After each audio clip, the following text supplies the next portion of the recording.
And we're live. How's it going, everybody? I know there was a few people waiting in the chat for like the last 2 hours, which is awesome. You guys probably are here because you guys know what late night's all about. Or you have no idea and you just watched my Thor Ragnarok video and you're like, hey, let's see what this Joker's all about. So this is pretty much what we're doing. How you doing, Mr. John? I'm doing great, man. I love watching that Ragnarok. Ragnarok's one of the funniest Marvel movies. So it was pretty good. Fun to just watch the highlights with you. You know what's funny? I don't think you noticed in the beginning of that movie, there's like a loading screen. Yeah, your little... Yeah, and so there's a picture of your face that loads with it now. No way. No freaking way. It's like you blink and you miss it, but it's just like so perfect timing. I'm like, you know what? No one's really going to get this, but a select few. Is it the hat one? It's the hat one. I feel like that needs to be like a sticker and a t-shirt. Like, it's a very iconic picture at this point for me. That's hilarious. The people need never to text Perry pictures anymore. Yeah, don't, because they'll live on forever. I still got pictures of Jabroni's crotch. Anyway, let's see. We still got how you doing? That's a Naruto picture. That's also on my list to watch those shows. But thank you for hanging out, Pablo. Riley, top 3 MCU films of all time. You know what? I need to sit down and go over all the MCU films like in detail. I think I'm going to break them down by what phase they're a part of and then rank them overall. Because I feel like that's the only way to really do them justice. It's hard to rank like Thor Ragnarok with like Iron Man 2. Because they're like completely years apart, different audiences, different everything, So I don't think that would be totally fair. How's it going, Samurai Gaming? I like Samurai stuff, so how's it going? Kate Titus, what time is it over in Japan? Let me guess. It is 1 o'clock in the afternoon. That's how good my senses are, if I'm not mistaken. Yo, TK Batcave, I'm glad he has reception over in the Poconos, where he's whitewater rafting. He's hiding from bears in the trees. How's it going? Hope he's pitching a good tent. How's it going, Tina? Good day. Konnichiwa o genkai desuka. Genki deska. Genki senka. There you go. Oh, desuka. Sorry. Hey, I'm trying. How's it going? Where's TK? Well, TK decided, you know what? I don't want to do a live stream today. He would rather do a little R&R, so he's relaxing somewhere in the woods. He might be running from the authorities. We don't know at this point in time. That's likely. Everything. I mean, he just ran into a lot of money. He just bought like $1,000 statue. So, everybody's raising questions now. What's up with this TK fella? I've always had that question. Oh, we also got Bearded Comic Bro. How you doing, man? The biggest 6ix9ine rap fan in the world. We also got Old Wolf, who embarked me on this whiskey that I can't stop drinking now. Thanks a lot, Old Wolf. How's it going, John G? Let's see. I have it at number 6 behind Infinity. Oh, so Infinity War, that's like part of Endgame, right? So that's up there. Civil War, Avengers 1, Winter Soldier, and Endgame. Let's see. Love your videos, bro. I appreciate it. TK, what town are you in? Let's see. Hi, everyone. Oh, that's John. That's John there. He said, I'm so scared. You see? They've got lions and tigers and bears. Oh, my. I hate you. He's not at a zoo. Oh, man. I appreciate everyone for hanging out. So I guess like the agenda is to sort of have an idea of what we're going to talk about and just like start, I guess, randomly sending out invitations and inviting more people on. Drinking and movies. That's what the plan is. Hey, John, look, you might be proud of me. I got one of these things. VHS tapes? A VHS. It's real, too. I know that it's real. I didn't think it was an illusion. It's a real one. Which movie? It's Doctor Who. Oh, nice. Yeah, I got this like a while back. I'm like, you know what? I can't wait to watch this. And then I came home and I'm like, I don't have a VHS player. I do. I have a VHS player, but we don't use it very much. They're expensive. Well, mine is like the old one that I have had for a long time. And it's hooked up to the same TV as my N64. So, like, it's old school gaming. It's got the old school coaxial plugs and everything. You need a sign on the TV that says John's time traveling machine. Hey, the girls love it. They were playing GoldenEye yesterday, like running around. I remember when what was it, Fire Guy Ryan came over. You guys were playing. I think it was GoldenEye too. You guys were playing. GoldenEye, yeah. Let's see. We got Captain Comics. How you doing, mate? Let's see. Are you all right now? Yeah, I'm doing like 1,000 times better. So I had food poisoning. I was actually, I'm supposed to have Gladiator already uploaded and out, but I felt slightly ill because I was eating some chicken. Actually, if you're like a Patreon member, when I upload Gladiator, I'm going to show you I'm eating chicken. And halfway into eating chicken, I kind of just put it to the side because I realized some of it is probably not cooked all the way. But the little bit that I did consume gave me food poisoning. But no, I'm still alive. I didn't have the corona, which I was like extremely scared of. Let's see. Can you watch more Marvel movies in a week? I'm trying. I'm gonna try to have out 2 next week. He's got to space them out, man. Otherwise, he's going to be done with Marvel by the end of the summer. We want it to continue on. There you go. I got to give people content while they're staying at home quarantined. You know. I want to know this Tina's comment. I'm sorry, I didn't want to jump ahead. No, you're good. Tina says, my favorite line from Thor is, tell him he's dreaming. It's a reference to a classic Aussie movie from the Aussie New Zealand influence on Thor Ragnarok. I wonder what's the movie? Can you tell us the name of the movie? Sorry, New Zealand influence. He meant New Zealand, not no. Okay. Or she, Tina. Sorry. That's cool. So I didn't even know that's what Aussie was. Aussie means Oz. Look at that. I just learned something new right now. Yeah. And the director is from New Zealand. He's done a lot of films from New Zealand. I love The Search for the Wilder People, which is a hilarious and powerful, amazing movie. All right. I might watch that too. He's done a bunch of great movies. Look, man, I've been jumping down this movie rabbit hole, which we're going to touch on a few movies. People were surprised that I watched The Rope. I'm like, yeah, dude, I'm not just watching like MCU popular culture movie. Like, I'm trying to actually watch real movies. Will you react to Raimi's Spider-Man Amazing Series? Yeah, Sam Raimi did the original, not the originals. I mean, the Tobey Maguire Spider-Man film. Okay, yeah. And I think I see those when I was a kid. I might rewatch them. I'm not sure. Spider-Verse, I did watch multiple times. I think I own it, on the Amazon thing. So I might rewatch it just for shits and giggles. What's the whiskey, Perry? So we have a expensive $20 bottle of Is that what expensive is for you? 20? It's Wild Turkey American Honey. You can't even slab a book for $20. Hey, this costs almost as much as Yarn Man #1. So that's how we're gonna measure things. This costs 2 Yarn Man. This costs 1 Yarn Man. This costs half a Lobo. So yeah, and if anyone wants to donate, I will take a shot for every donation. Let's see. Cheers, guys. Late night with the wife, drinking along. Have a good one, Joshua. 12 in afternoon. Is a good one. Also, K Titus. So this is the time where we would watch JB in the afternoon. Is when he's wow. So he really does stay up late to watch JB. The movie is The Castle. Yeah. So that's the Aussie film. I wrote it down right here. Tina, I love good movie reviews, and you clearly have good taste, and I appreciate that. So yeah. And then, it's cool how many people have good taste in movies, yeah. She's mentioning a few other movies from the same director, and like the Wilder People one I mentioned, and then What We Do in Shadows is a comedy, and they've started a TV show version just in the last year. Oh snap! It's kind of like The Office in the documentary filmmaking kind of style, where it looks like a camera, but they're following around vampires. And but it's a comedy. That's pretty cool. That's pretty cool. It's like what they do at night and how vampires are living with each other, and it's kind of awkward because they've been living with each other for a lifetime, and it's getting uncomfortable. And yeah, it's very fun. See The Rock. Yeah, so we were actually just talking backstage. A lot of comments were saying the guy who played The Rock, who I thought was hilarious, when he went to go kick Loki, and he was like, "I was a ghost." That was great. Yeah, that was really cool. I like that guy. I hope we see more of him in the future because he's great. He's hilarious. He seems like a reoccurring character. Great voice actor, and obviously he's Hitler in Jojo Rabbit because he directed. Oh wow, that's him. He's Hitler. I didn't even know because I did see Jojo Rabbit, so I didn't know that's the director. Wow, he's Hitler. Yeah, he plays Hitler in Jojo Rabbit. It's the same. Wow. Guy. Yeah, that's mind blowing. Actually, I was so proud.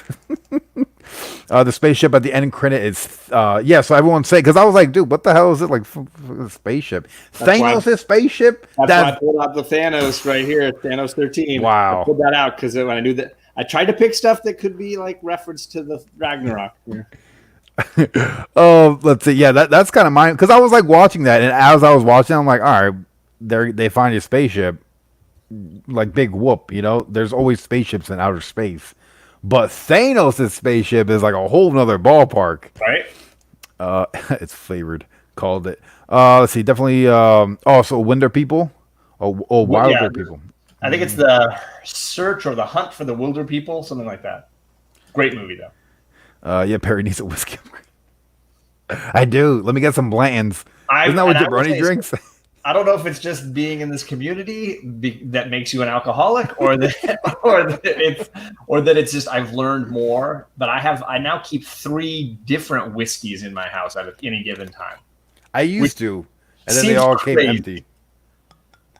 You know what? I want to blame Jabroni and Old Wolf for this. I do include them in my blame. Yeah, I think they deserve a fair share in the shaming when it comes to my random purchases of hey, let's get dinner. Oh, on the way home, I need to purchase another bottle of whiskey for the evening live show. Wait, 3? Yeah. I keep a daily whiskey, No which way. is John Jameson Irish What's whiskey. up, Big O? So I keep that in the big like Costco size. And then I have a couple of smaller ones. I love Eagle Rare. If you guys are big fans, I heard that's Eagle good. Rare is a good one that Jabroni put me onto. And then a cousin of mine put me on to Woodford Reserve, which is another really He's been doing an online YouTube reading of James and the Giant Peach with guest of actors.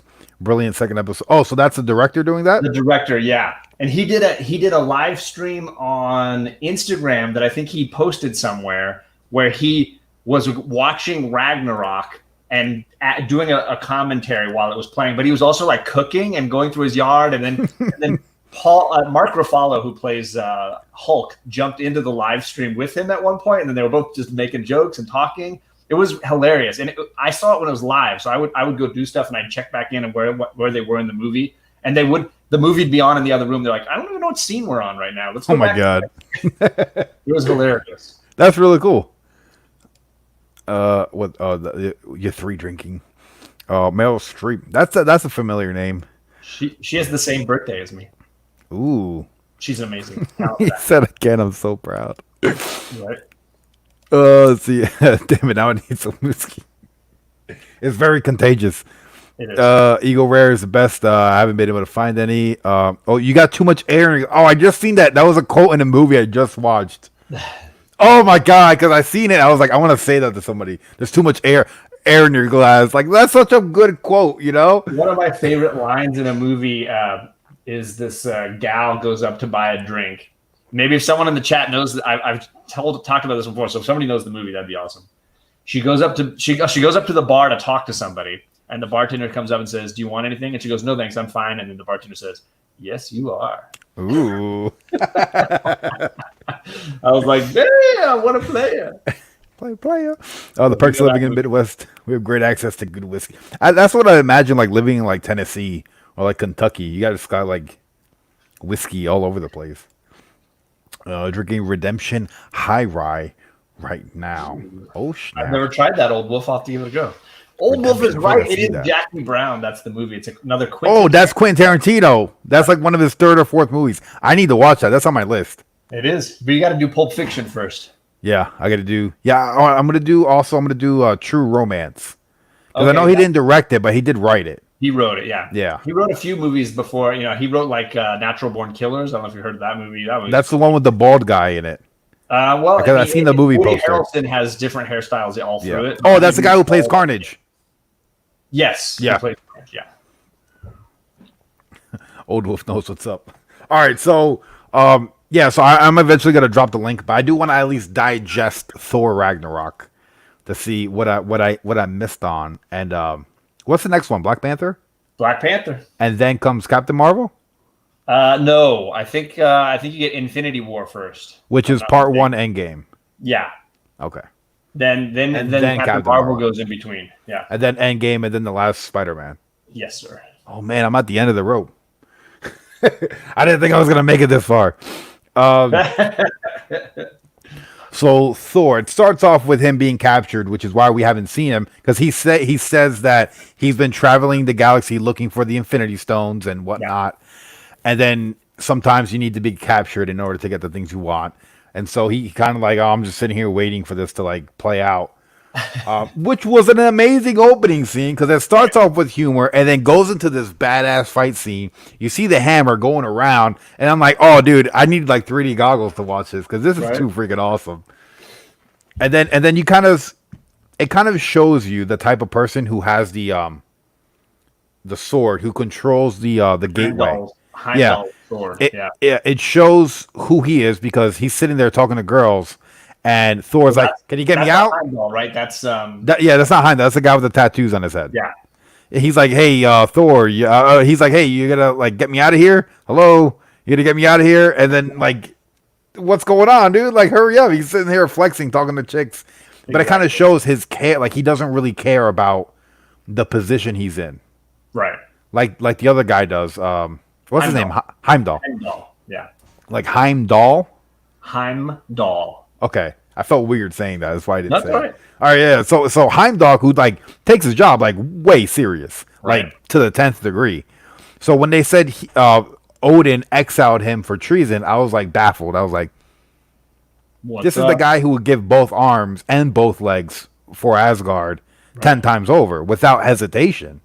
Why would he get exiled? So that started raising so many questions, and then you start to see this guy. And he's just like a little weasel. He's like, I'm just a mop guy. Don't kill me, Because she's like, I'm Helen. And she walks in and just kills everybody. I'm like, oh, she's not playing no games.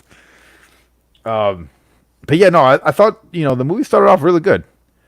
I don't really have any complaints. I was curious why we didn't see Lady Sif. Yeah, there was definitely actors, like you mentioned, Natalie Portman, too, that were absent.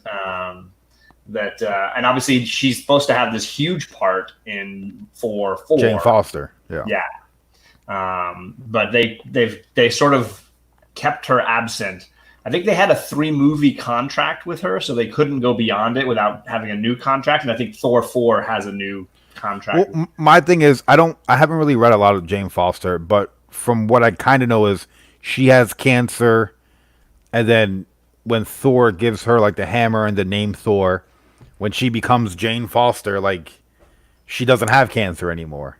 Yeah, it basically, and I don't know what they'll do for the movie, so it's not really spoiling the movie. The idea is, she's dying of cancer, so she has to have chemotherapy. But whenever she becomes a Thor, it cleanses her body of everything, including the chemo, which means that now she's got to start all over on her chemotherapy every time she does it. So the cancer sort of keeps invading further and further every time. So the idea is that every time she's becoming Thor, she's dying a little bit. Which is crazy. It's cool. I mean, it's a really cool concept because it's like super fresh and new. And like, you don't really think of Thor as giving the Thor title away. He doesn't, though. In the comics, he doesn't. Yeah. In the comics, he's battling they had the event series Original Sin, where Nick Fury kills the Watcher. Holy smokes. And then takes one of their eyes and starts using it to see what's going on around the universe. And you learn that there's been several Nick Furies, and that the original one is getting very, very old, and he's been using his power to try to control problems coming to Earth. And so the Avengers have to stop him, and they battle him on the moon in his moon base. And during the battle, he gets a chance to say something to Thor that nobody else hears. And it makes Thor drop the hammer, and then he can't pick it up again. Whoa. And then they wait about 2 years in the comics before they reveal what was said. That's crazy. Yeah. And that's really cool, though. And then, of course, the hammer calls to Jane, and she goes to it and can pick it up. That's pretty cool. So then she becomes Thor. She gets the power, like it says in the original movie, right? Whosoever can lift the hammer can have the power of Thor. Well, that's kind of like, just to go back, that's kind of what made me think of why we didn't see Jane Foster. Because like maybe she's like just found out she has cancer. Right. And like that would possibilities of that. Yeah, that would totally like make her uninterested in what's going on, like with Thor and his freaking super pals, like She's like, look, I'm dying. I don't give a shit about you flying around the universe. Right. Oh yeah, rest in peace to Hammer, dude. Oh my god, dude, she crumbled that thing, which is like baffling to even think of. Yeah. That's crazy. And I was curious because I'm like, why didn't he go back and at least pick up the pieces? Maybe he could reassemble it. Maybe he could like forge it together again, do something with it. I think that's going to be an interesting part of the Jane Foster Thor is if the hammer doesn't exist, like how does she become Thor? It's going to be interesting. Make some earrings out of it. What was said, John? I must know. TJ just got here. He wants me to catch him up. Oh, he committed treason in the Dark Brotherhood? What did he do? I'm trying to remember if that happened. Yeah, you guys keep calling it Dark Brotherhood as a joke. It's hilarious. It's the Dark World. I mean, to be honest, it sounds way better as Dark Brotherhood. That movie sucks any way you look at it. I don't know. Anything you can do to make it better. by letting Thor go fight the Dark Elves. I guess you can see it as treason. Yeah, but he did it for the greater good of Asgard, so it kind of evens itself out. Yeah, I agree with what Tina says, which is that Loki got rid of Heimdall because he would expose that it wasn't Odin. And I think I took it as something that Loki was doing while Thor was running around the galaxy. Oh, someone got dropped. That's why she didn't want to be in the movie. Yeah, well, I guess there's always things that happens behind the scenes. She had handpicked a female director who would have been the first female director in the MCU, and Marvel fired her. They didn't like her. Oh damn! And then they brought in this guy who had been doing Game of Thrones, and apparently it was just a complete disaster. That movie behind the scenes. Let me jump down right here. Rest in pieces. Because she crumbled it into pieces. Like that was like it was baffling enough that she caught it, and then just squeezing her hand and just like laughing, like ha. Oh, sorry.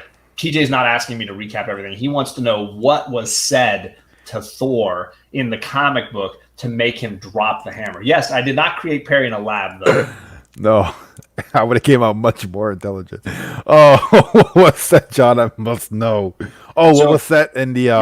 When Nick Fury whispers to Thor, what he says is Null was right.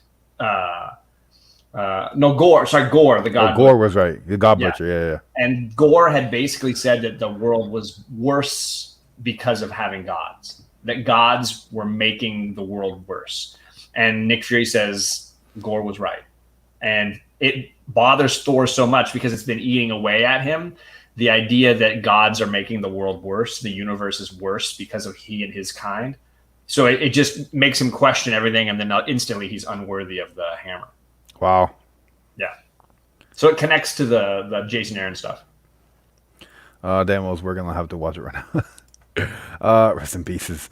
I doubt they get rid of Chris Hemsworth, though, because Chris wants to stick around, and everyone loves this version of Thor. I mean, I still hope so. O direction. He's like a lot of those original actors. Their contracts are coming up, and it's going to be super expensive to renew those contracts. I mean, I think Downey Jr. was on a movie by movie contract. They were like, "Hey, we want you in this Spider-Man movie. Hey, we don't need you in this Avengers movie. Hey, we want you in this." And it was like expensive. And then so Hemsworth. I mean, they're making the money. It's gonna be it's always money, man. Money. It's always cheaper to bring in some no-name actor and start all over again. That's true. Pay him a pretty undercut budget. Be like, hey, here's $50K. I was curious about John's comment there. Which movie do you think is genuinely worse in the MCU than Dark Brotherhood, if you will? Like, because I think Iron Man 2. I'm not saying that there's. I will legitimately say even the worst MCU movie, I still really can watch it and get some enjoyment out of. But some of them I will own and watch many, many times, and others I will be like, maybe I'll watch it again one day. I haven't seen a bad movie. Like right. they've all been really good. Even like everyone told me Thor: The Dark Brotherhood was really bad, and I went into watching it, and I renamed this movie. It's done. It's just that's just how it's coming out now. This is what Perry does. I think earlier he called Thor's sister Helen. Hela. Like she's the one calling the cops on the black guys having the party next door to her. She's a Karen. She's a Karen. No, her name is Hela. Like this. Hela is a hella good time. Yeah, it's a hella good time. Okay, I agree. I will agree with you, Tina, but I don't count. That makes sense. I don't count those movies because they don't really connect in the traditional way. Like I feel. I mean, I know that like Tony Stark appears in the end credits or whatever, but. It's almost better than bringing in John. No, that's what I did bringing in TK. No. Mic drop from Bearded Comic Bro. Dark Brotherhood is kind of boring, but it doesn't. I like the Dark Brotherhood because it kind of opens up the different worlds, the outer space for the first time. When they're jumping to all the and it's like the first time showing like, all right, like it's not just a hole in the sky in New York City now. It's we're going intergalactic. We could go into like this space and area and we could walk 5 feet in one direction and completely be on a different planet somewhere else in the galaxy.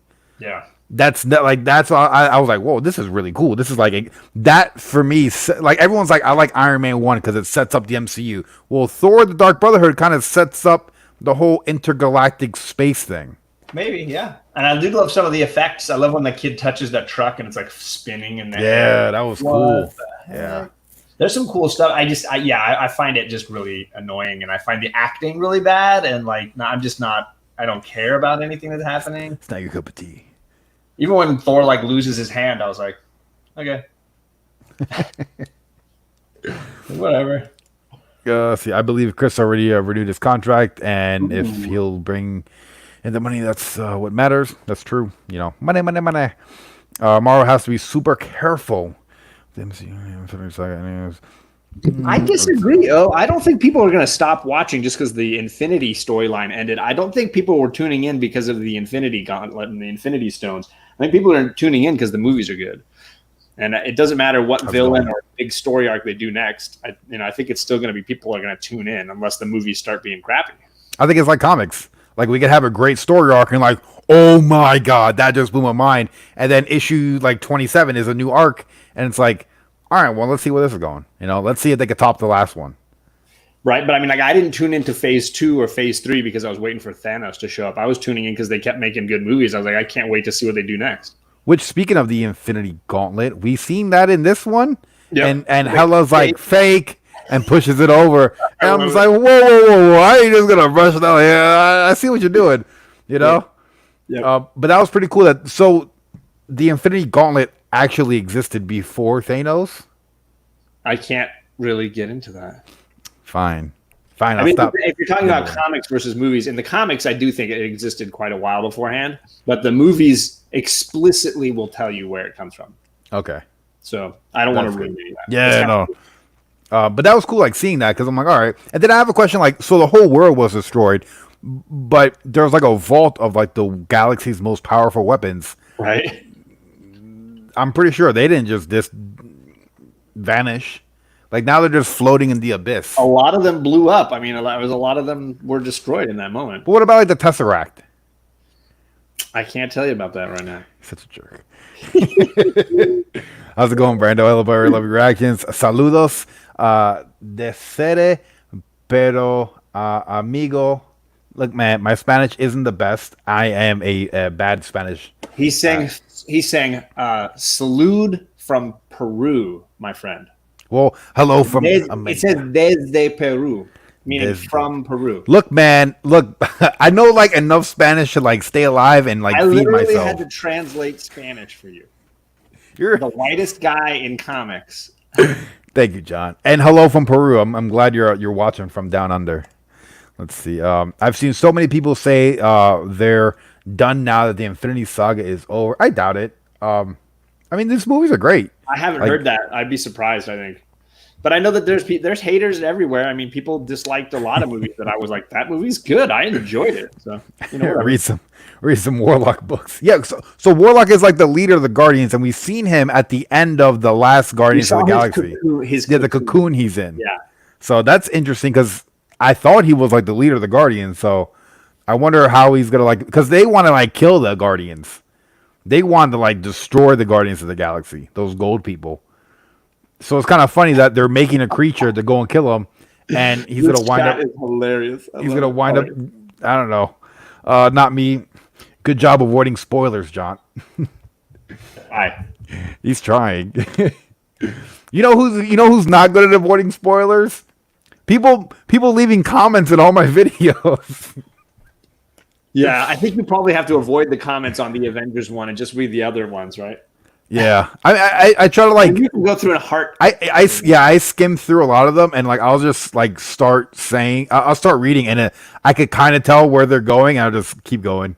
Thank you to Eglaf. He says they showed a little bit of the Gauntlet in the Age of Ultron at the end. Do they really? He walks up and says something like, "If you want it done right, do it yourself." I guess I'll do. And he grabs the Gauntlet out of it. Thanos walks and opens this thing and pulls the Gauntlet out. Oh, I think I did see that. And there was another one where end credit scenes. There was like an explosion, and in like the Stardust was like the Gauntlet. No, I forgot one of the movies. Yeah. I don't remember that. I put it in one of my because I remember adding in the reaction because somebody commented like, "Oh my god, I watched the movie so many times and I never noticed the Infinity Gauntlet," or maybe it was the Infinity Stones that were shown. It was the Infinity Stones. I think Thor was like seeing them in order where they all were, and that's why he went on this quest in this one. Oh wow! Yeah, connect the dots, Yeah, I mean, I feel like the guy in Memento, Age of Ultron. He's like, I got to go figure this out. Yeah, we love Korg too, Benjamin. We were talking about Korg right off the bat. Korg and Meek are hilarious. Barry's the most active person online. It still doesn't get spoilers for the internet. Hey, man, I try my best. They had to explain why he had 1 volt and one in Thanos'. Yeah, I'm. Infinity Saga, first chapter of the MCU. The first chapter is not over. Now they're going to the second part. Yep, I agree. Well said.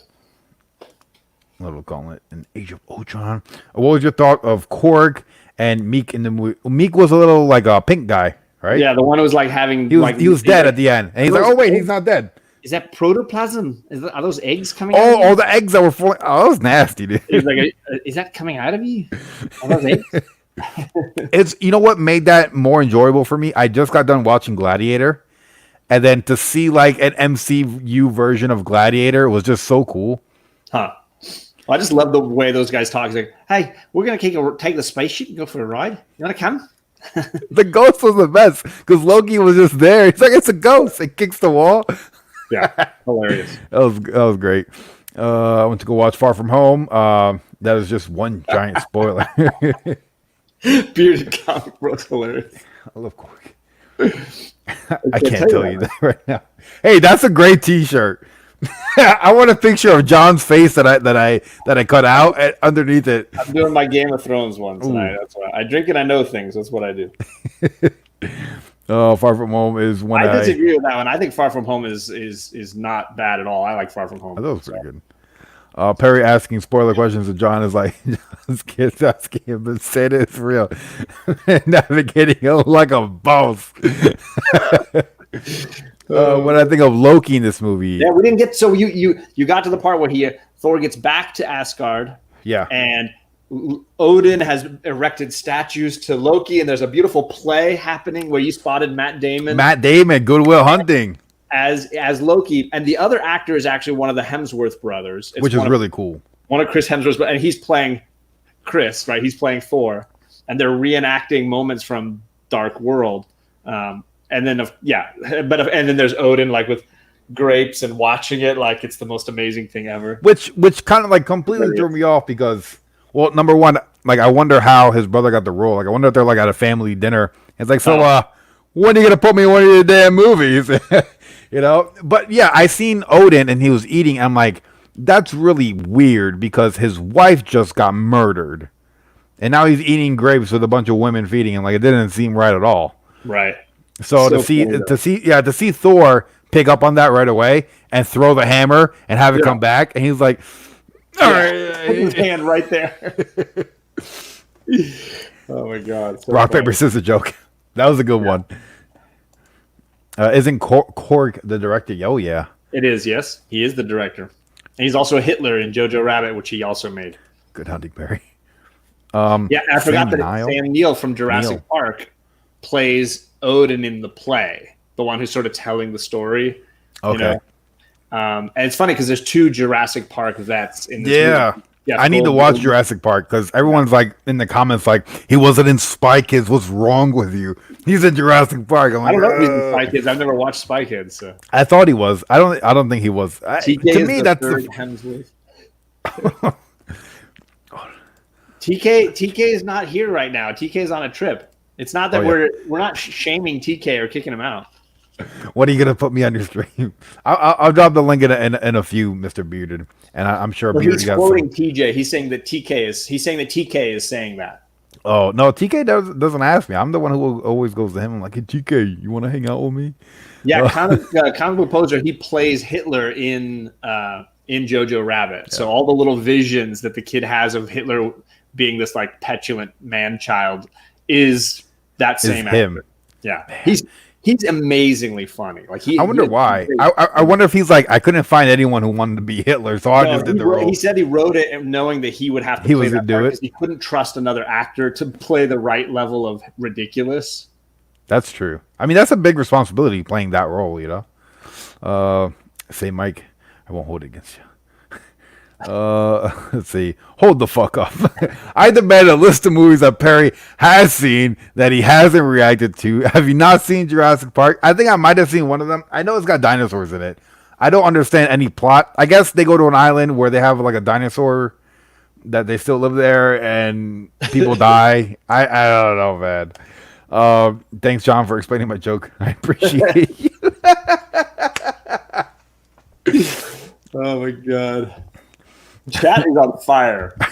I think is that coming for you as a reference to Tobey Maguire's Spider-Man. Tobey Maguire's Spider-Man, when he's shooting the web, somebody's like, "Is that coming out of you? Is that stuff coming out of you?"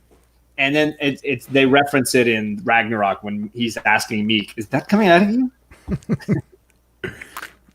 Jaws, one of the actors. Yeah, he played Odin. Oh yeah. Yep. See, yes, John, you are on it, man. That's exactly what I was saying at the beginning, is that he did like a live stream commentary for Ragnarok that was hilarious. And maybe is that like on YouTube? But it was so funny. I'm gonna have to find that.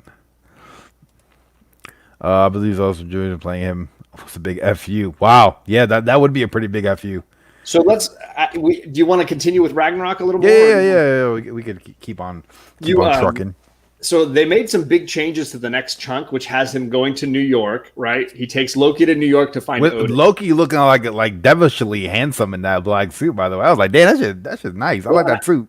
So originally it was all supposed to take place in New York, this next bit, but they changed it at the last minute to let Odin die in sort of a beautiful Norway vista. And that's kind of like where the Vikings lived, right? Yeah. If so you that watch was kind of the trailer, perfect. The whole fight sequence with Hela destroying the hammer occurs in an alley, like in Brooklyn in an alley. But they re-edited the background and made it look like it was in the beautiful grasslands or the beach. That's kind of cool. Yeah. And then of course you referenced the Doctor Strange cameo. Yeah. From the end of that Strange movie. So hilarious. And if you listen, everywhere he touches the cane, it makes the sound of the hammer, like the umbrella that he's carrying. It's like he's carrying it around, but it's making noises that it shouldn't. Because Thor, he's like a bull in a china shop. Oh my god! And he's like, let me get my umbrella any second now. And he does that like, sorry, because he knows he's like, I'm ruining everything for you. Sorry. Oh man, I love all the line deliveries are really great. Oh yeah, and Loki falling for 30 minutes straight. Yeah, you're falling for 30 minutes, and then he tries to kill him, and he's like, "Nope, sorry, bye." Get out of here. Yeah, I was like, damn, dude, I really wanted to see more of Doctor Strange. Yeah, I like that guy. He's a cool cat. Line humor, still emotional hits. By the way, without spoilers, there's one thing people missed about the Hulk in Infinity War. Well, let's not get into Infinity War. Okay, I don't know okay. Let's we're gonna get to Sakaar. We're gonna get to Sakaar soon. I want to talk about Sakaar. I actually thought you were speaking of Civil War. Is that stuff coming out of you? Hey, I'm not a witch. What are you just like one? Yeah, so the sister dynamic, because now you have like what you thought was like an awful brother and a good brother is now like a mediocre brother, a good brother, and a horrible sister. Do you boys like Michael Keaton? Yeah, so he played Vulture, and if you didn't know, back in the day, he was Batman. No way. Yeah, I didn't know that at first. Get the fuck out of here. Dude, Batman wears a mask. How do you know who he is? He does sometimes take off the mask, though. Nope, he doesn't. Hemsworth is the funniest actor in the MCU. It's hard with this movie. It's hard to argue. Now, I was going to ask you this question because I remember seeing Ragnarok, loving it, and having a few people. He's heckling you. Have a few people tell me that it was their least favorite Thor movie because they felt like the comedy did not fit. They didn't like how funny it was. They thought it was too silly, that it didn't fit with the MCU. What do you think about that? I kind of needed it. I cried at the end of Guardians a little bit. You know, I didn't want to cry in another movie, so I was happy I got to laugh and see some badass action. There were like a lot of campy jokes that I just didn't. They were like, I was like, oh, cool, like, you know, like it was like, all right, you know, let's keep the show rolling. But I mean, it was good. It was lighthearted humor. It was funny. It was enjoyable. It's like I would only sit down with my kids and watch this. You know, like it's a good movie, standalone by itself. Yeah, and for me though, the comedy was so well played, and Thor, it fit just right for me. I didn't feel like it was too much or that it was too ridiculous. I thought it was definitely within the realm, so I enjoyed it a ton. And yes, Tony, I just got this in the mail today. Fable. Perry watched me hang it up. It was very entertaining. It's a hottie booty cover. There you go. It reminds me of Ripley from Aliens or Alien. Keaton is incredible. There's my poser buddy. I'm with you, brother. I am with you. This is the best Thor movie, especially combined to a heap of shit, which is Dark World. Well, I think we were talking that's a little much. How Captain America. Now you've seen all the Captain America films. I think his trilogy is far better than Thor's trilogy at this point. I just think the Captain America films have all been significantly better than the Thor films. It's kind of just like you grow up with your brother trying to kill you all the time, you know? Right. It is what it is. About that? Doesn't he say something like, isn't he telling a story about his brother tried to kill him? And it was like, oh, yeah, he's like, it was a snake. He put a snake in with me. And he tried That's terrifying. It was like, what? I have no idea how they would tie the Fantastic Four into this. I couldn't even remotely guess. I don't know if John has any ideas. Why did I pull this one out, Alex? So this is one of the classic moments early in the Hulk career where Hulk battles another favorite hero. So look how massive Hulk looks. Thor battle. This is the first time that Thing and Hulk battle each other. Dude, his fists are bigger than Thing's head. Right. That's incredible. So I picked it just for the like gladiator elements of Ragnarok. Good eye though, Alex. I appreciate that level of dedicated focus. Is awesome. You mean Thor Dark Elves? The comedy is good, and then there's that amazing dude. The music was awesome in this movie. I felt so bad because I'm like, I had to cut it out certain parts because I'm like, I already know Sony owns some of this music because I think was it AC/DC? I don't know. Maybe it was Led Zeppelin. One of those songs, and I was like, oh, dude, I already see this coming like a mile away. I'm not even gonna try to put this in. But yeah, that was pretty good, John. So well when he fights Hela and then like blows the front of the building up with lightning and then comes flying down and landing on the bridge and just starts killing guys. Badass. It's a weapon. It's just fists and lightning. So cool. Well, it's kind of like I touched on in the movie. It reminded me of Tony talking to Spider-Man about the suit. Yeah, because it's like, look, man, it's not the suit, it's you. Yeah. And that's kind of like Odin talking to him. Out of hammers? Yeah, you know, like you don't rely on the hammer, dude. It's you. It's in you. You know, which I thought was pretty cool. The Taffer. He's reminding us that as a Led Zeppelin song called the Immigrant Song. You are spot on, my brother.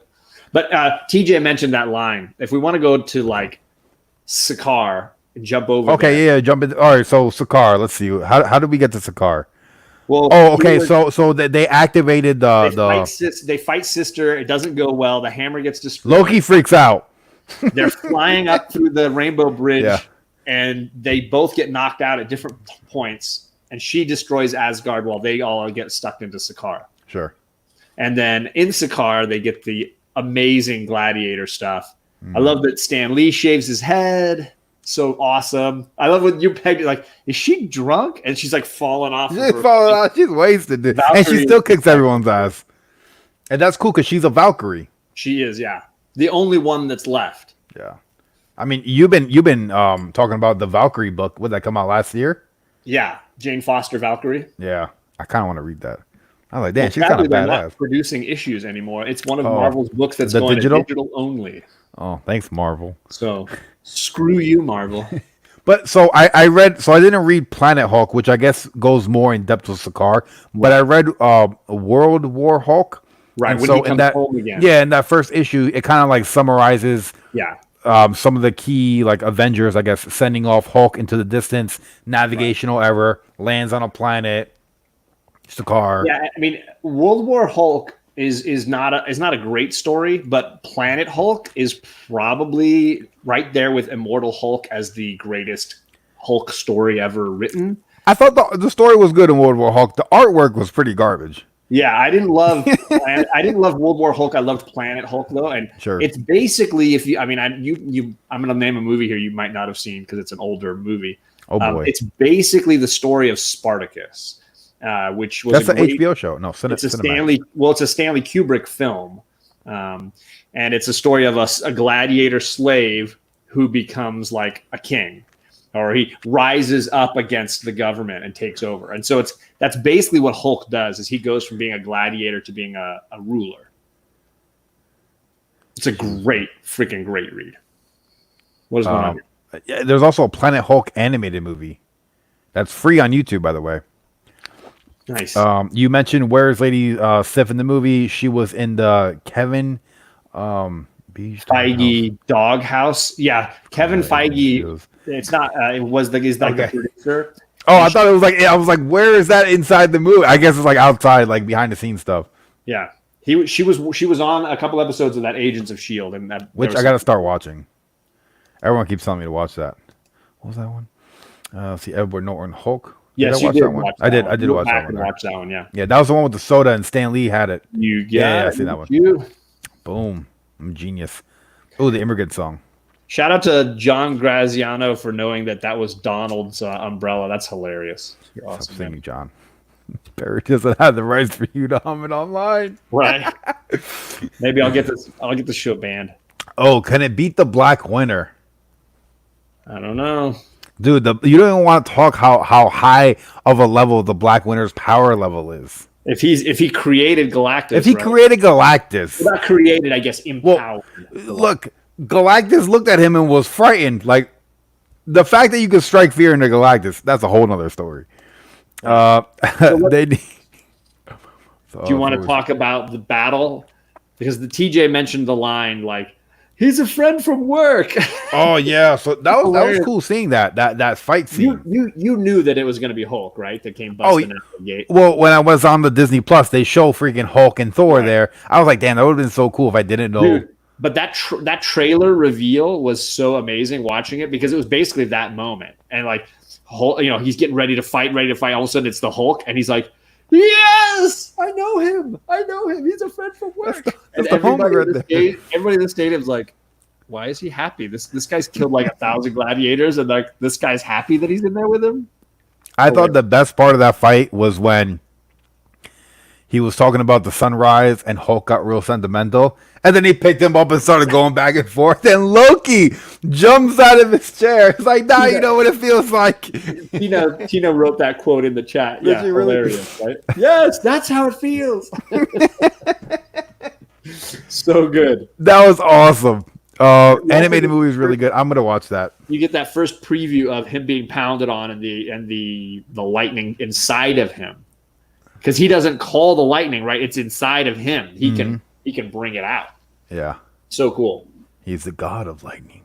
Yeah. Not of hammer. God of thunder. Yeah. Oh yeah, God of Thunder. Let's see. Her falling off the platform was one of the funniest scenes to me. That was pretty good too. Did you? I liked, because like right after that, she gets up and she goes like this to her hands, and she controls the damn spaceship. I'm like, oh, that's just wild, dude. Blows everybody away. Did you read the Valkyrie when she was a defender with Doctor Strange? I have not. I did not either, Jeffrey. I'll have to check that out, man.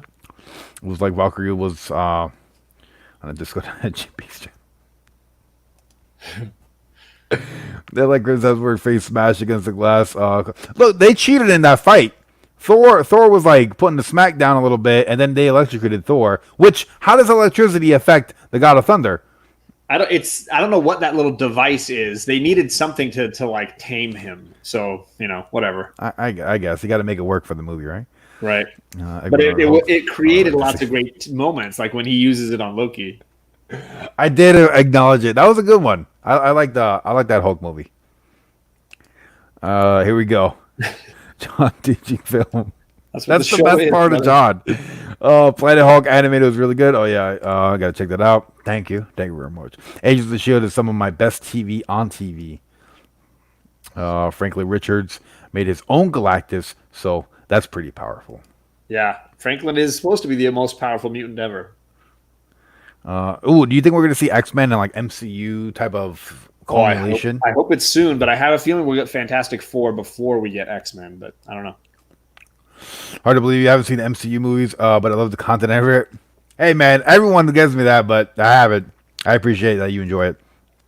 Agents of S.H.I.E.L.D. is wildly uneven until it ties into Captain America Winter Soldier. It doesn't know what it wants to be. Afterwards, they figure out and tone.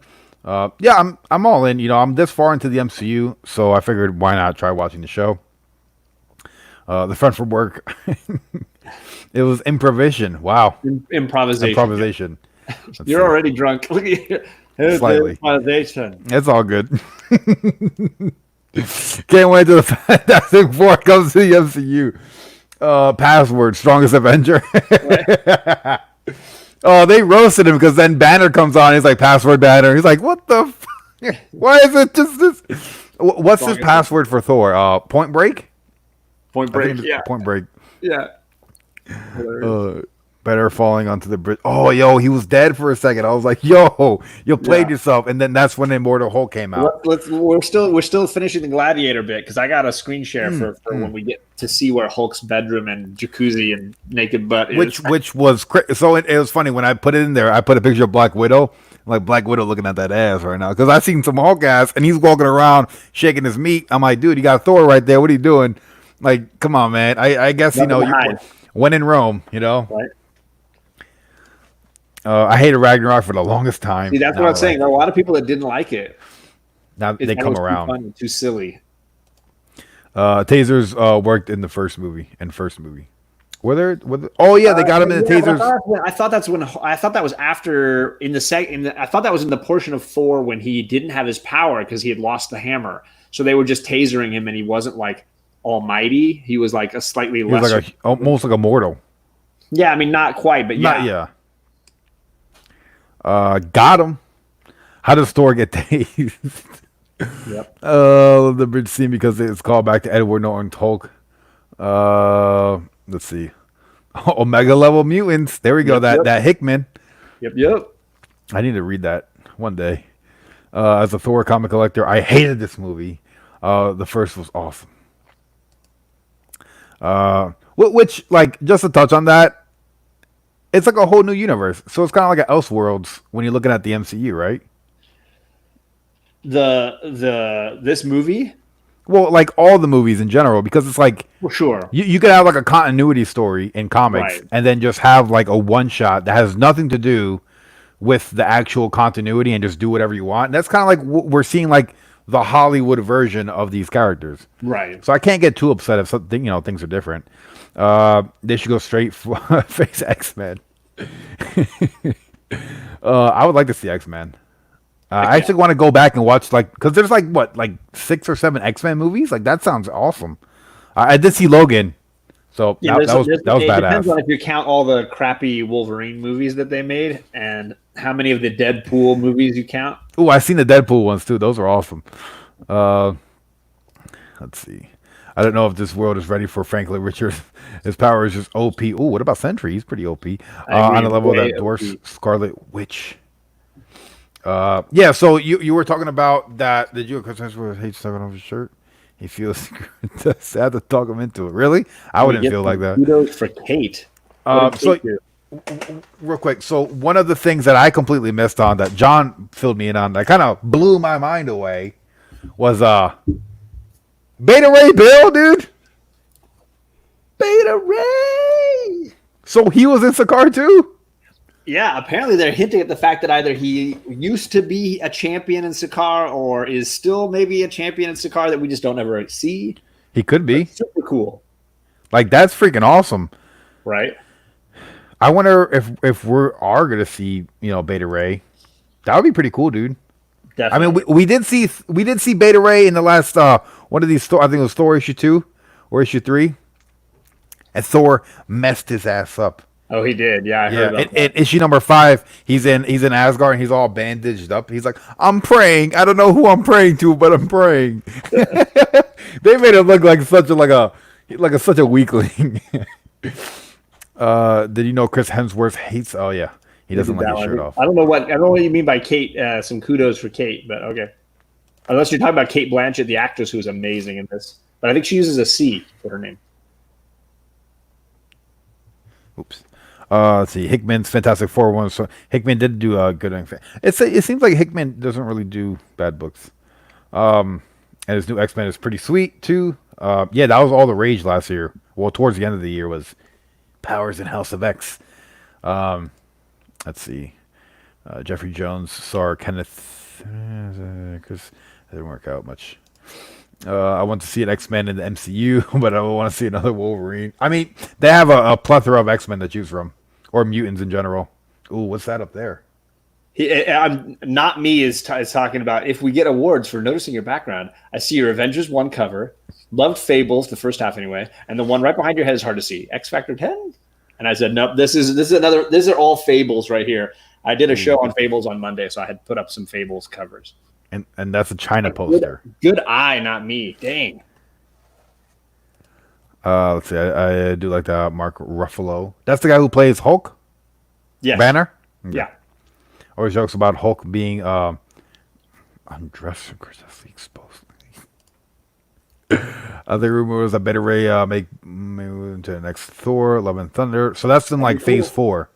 And I know the issue. I mean, I think the biggest issue with Thor, with Beta Ray Bill, is that the actor who plays him doesn't really get to be seen on film.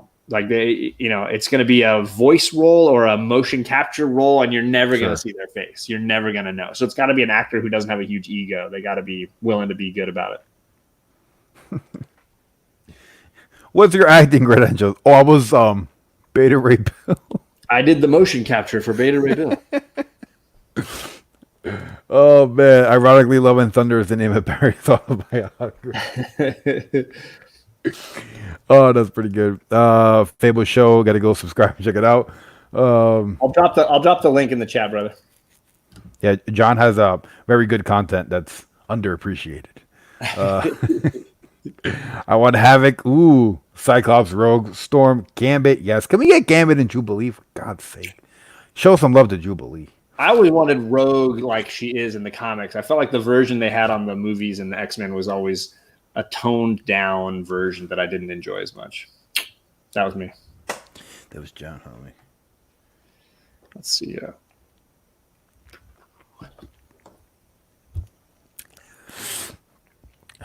I don't know who that is. Andy. Was it Andy Serkis? Yeah, Andy Serkis is he does a lot of motion capture for movies. So like those new Planet of the Apes movies, he does the main ape Caesar, and for the new King Kong movie, he was Kong, and he did Gollum in all the Lord of the Rings movies. Like again, a character you never. So usually he's the actor, you don't see his face; they just cover up his motion, his movements. Ooh, new member. That's the link to my channel, but let me find that video for you, not me. I'm gonna load it for you here. Appreciate the membership. It was on my brother JP's channel. Let's see, Rogue would be easy to introduce in Captain Marvel. Ooh, Captain Marvel, yeah. I'm looking forward to watching that one too. I mean, I'm looking forward to all of them, honestly. I think I'm gonna be pretty upset when I come to an end. Sarah Jessica Parker for Beta Ray. Walking Dead for Wolverine. Let's see. Lost an arm in Age of Ultron? For real? Yeah, well, that we're not. Yeah, oh yeah, I forgot you saw Age of Ultron. I wasn't gonna say anything. Now I remember you seen it. Yeah. Do you remember the guy who's like selling the vibranium to Ultron so he can make the suit? That he's like a South African guy, and at one point he's talking, and Ultron grabs his arm and like cuts it off. Do you remember that moment? Yeah. That's Andy Serkis, the actor. But he really lost his arm? No. Oh shit! I was like, holy shit, dude! No. It's not real. Not real. They put that in the movie. He's playing the comic book character Ulysses Claw, and in the comics, Claw has this like cool attachment to his hand that does like sonic blasts and stuff. Ooh. So clearly they were setting something up maybe with that moment. Rumors that Rogue is a character in the next Captain Marvel. That'd be cool. Ooh, yeah, because we just had a comic not too long ago with Rogue and Captain Marvel fight. I think it was like issue 9. Well, that's how Rogue got the ability to fly, to be super strong, to be basically invulnerable. At one point, she nearly kills Carol Danvers and completely absorbs her mind, consciousness, and powers. The whole thing, permanently. Holy smokes. Really cool. Ultron. Let's see. Don't give it away. Comics was explained. Who? I'm gonna. John's gonna ban you. I can't. It doesn't matter. It's already in the StreamYard. It won't. If you delete a comment, it still stays in the StreamYard. It still says StreamYard. Yeah. I'll skip over. I'll skip over anything Misexplained says. Well, no, it doesn't really matter. It's not a huge. I just really want Havoc in MCU. Oh, it did him dirty. She listens Age of Ultron. Are you done with music reactions, Perry? Ooh, you did one. That was it. I'm trying my hardest ever. There's so much to do. Here, man. There's so much content. I gotta ask you a question. Let's get back to like Ragnarok. Yeah. When you see that the Hulk's like got this crazy bedroom, that he's like got the jacuzzi, that he's swinging giant living a life. Salami, and then Valkyrie comes in and they go off to go exercise. Do you think they banged in the past at some point? They seem to hint at a little bit of a romance there or something. I didn't get that. I think that might be in the parody, but I didn't get that. I used to like she likes him a lot. Like she's connected to Hulk. She likes Hulk. They're friends in some way. I mean, looking at it, it just seems like two elite fighters. Yeah. And there's like no one that's on their level, so they only find comfort in each other. They train together, maybe. Yeah, and that's like something like a bond that you can't really like. If you got like two like professional football players or basketball players, when they go over someone's house, like we're gonna go ball, ball, you know. And Taffer says Valkyrie is a lesbian, from what I understand, and I heard that rumor, but some of the dialogue hinted at least like you're saying that they found comfort in each other. I was like, what happens on Sakaar stays on Sakaar, right? They're all just gladiator slaves, right? Have I seen DCU movies? I've seen the one with Scarecrow and the one with Joker. I think the last one's with Bane. I did not see that one. I'm not spoiling anything by telling you that Scarecrow's in all three. Is he really? Yeah, he was in the Joker He's in one. The one with Joker? Yeah. Maybe at the very beginning, Batman catches him. He's like selling his street drug. They have this great bit when because all these guys are dressing as Batman now, and like and they're like shooting in like the parking lot. Yeah, the parking garage. Right, and the guy he's catching there is Scarecrow. There's a great bit of dialogue, something about you're crazy. He's like Batman says something like I'm not crazy. And then Scarecrow says, "Well, that's not my diagnosis." Bearded said, "He's like a doctor. He's like diagnosing him."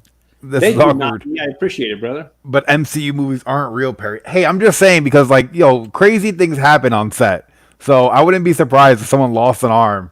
You never know. They should introduce Starjammers. X-Men Scott Summers deep cut. Ultron apologizes for it. Does he really? That's funny. Oh, sorry for the type. Wow, I really mistyped a lot of that there. Sorry. John's drunk. I was just replying to not me. Because I do like New Frontier and Watchmen. I mean, good Lord. We got to make Perry watch the Watchmen TV show. Because that Watchmen TV show I seen the one when they were burning down that town they were in. Yeah. I think that was like the first episode.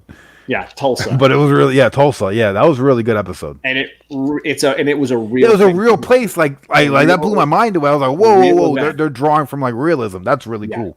I like stuff like that. That's not the only time it's happened. I mean, they made a movie called Rosewood about Rosewood. Is it Alabama? Rosewood. I can't remember what state Rosewood is in, but a similar situation where things got out of hand and the local whites just basically wiped out an African American town. That's like, I can't even believe that's like a real thing.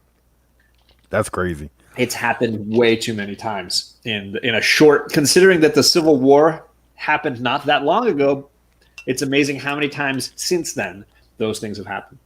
Perry needs to watch the original Willy Wonka and Snowpiercer together. Yeah, there's a lot. Hey, I watched Snowpiercer with Captain America. Yeah, and they say that Snowpiercer ties in with Willy Wonka, which I haven't seen the original one. I've seen the Johnny Depp version.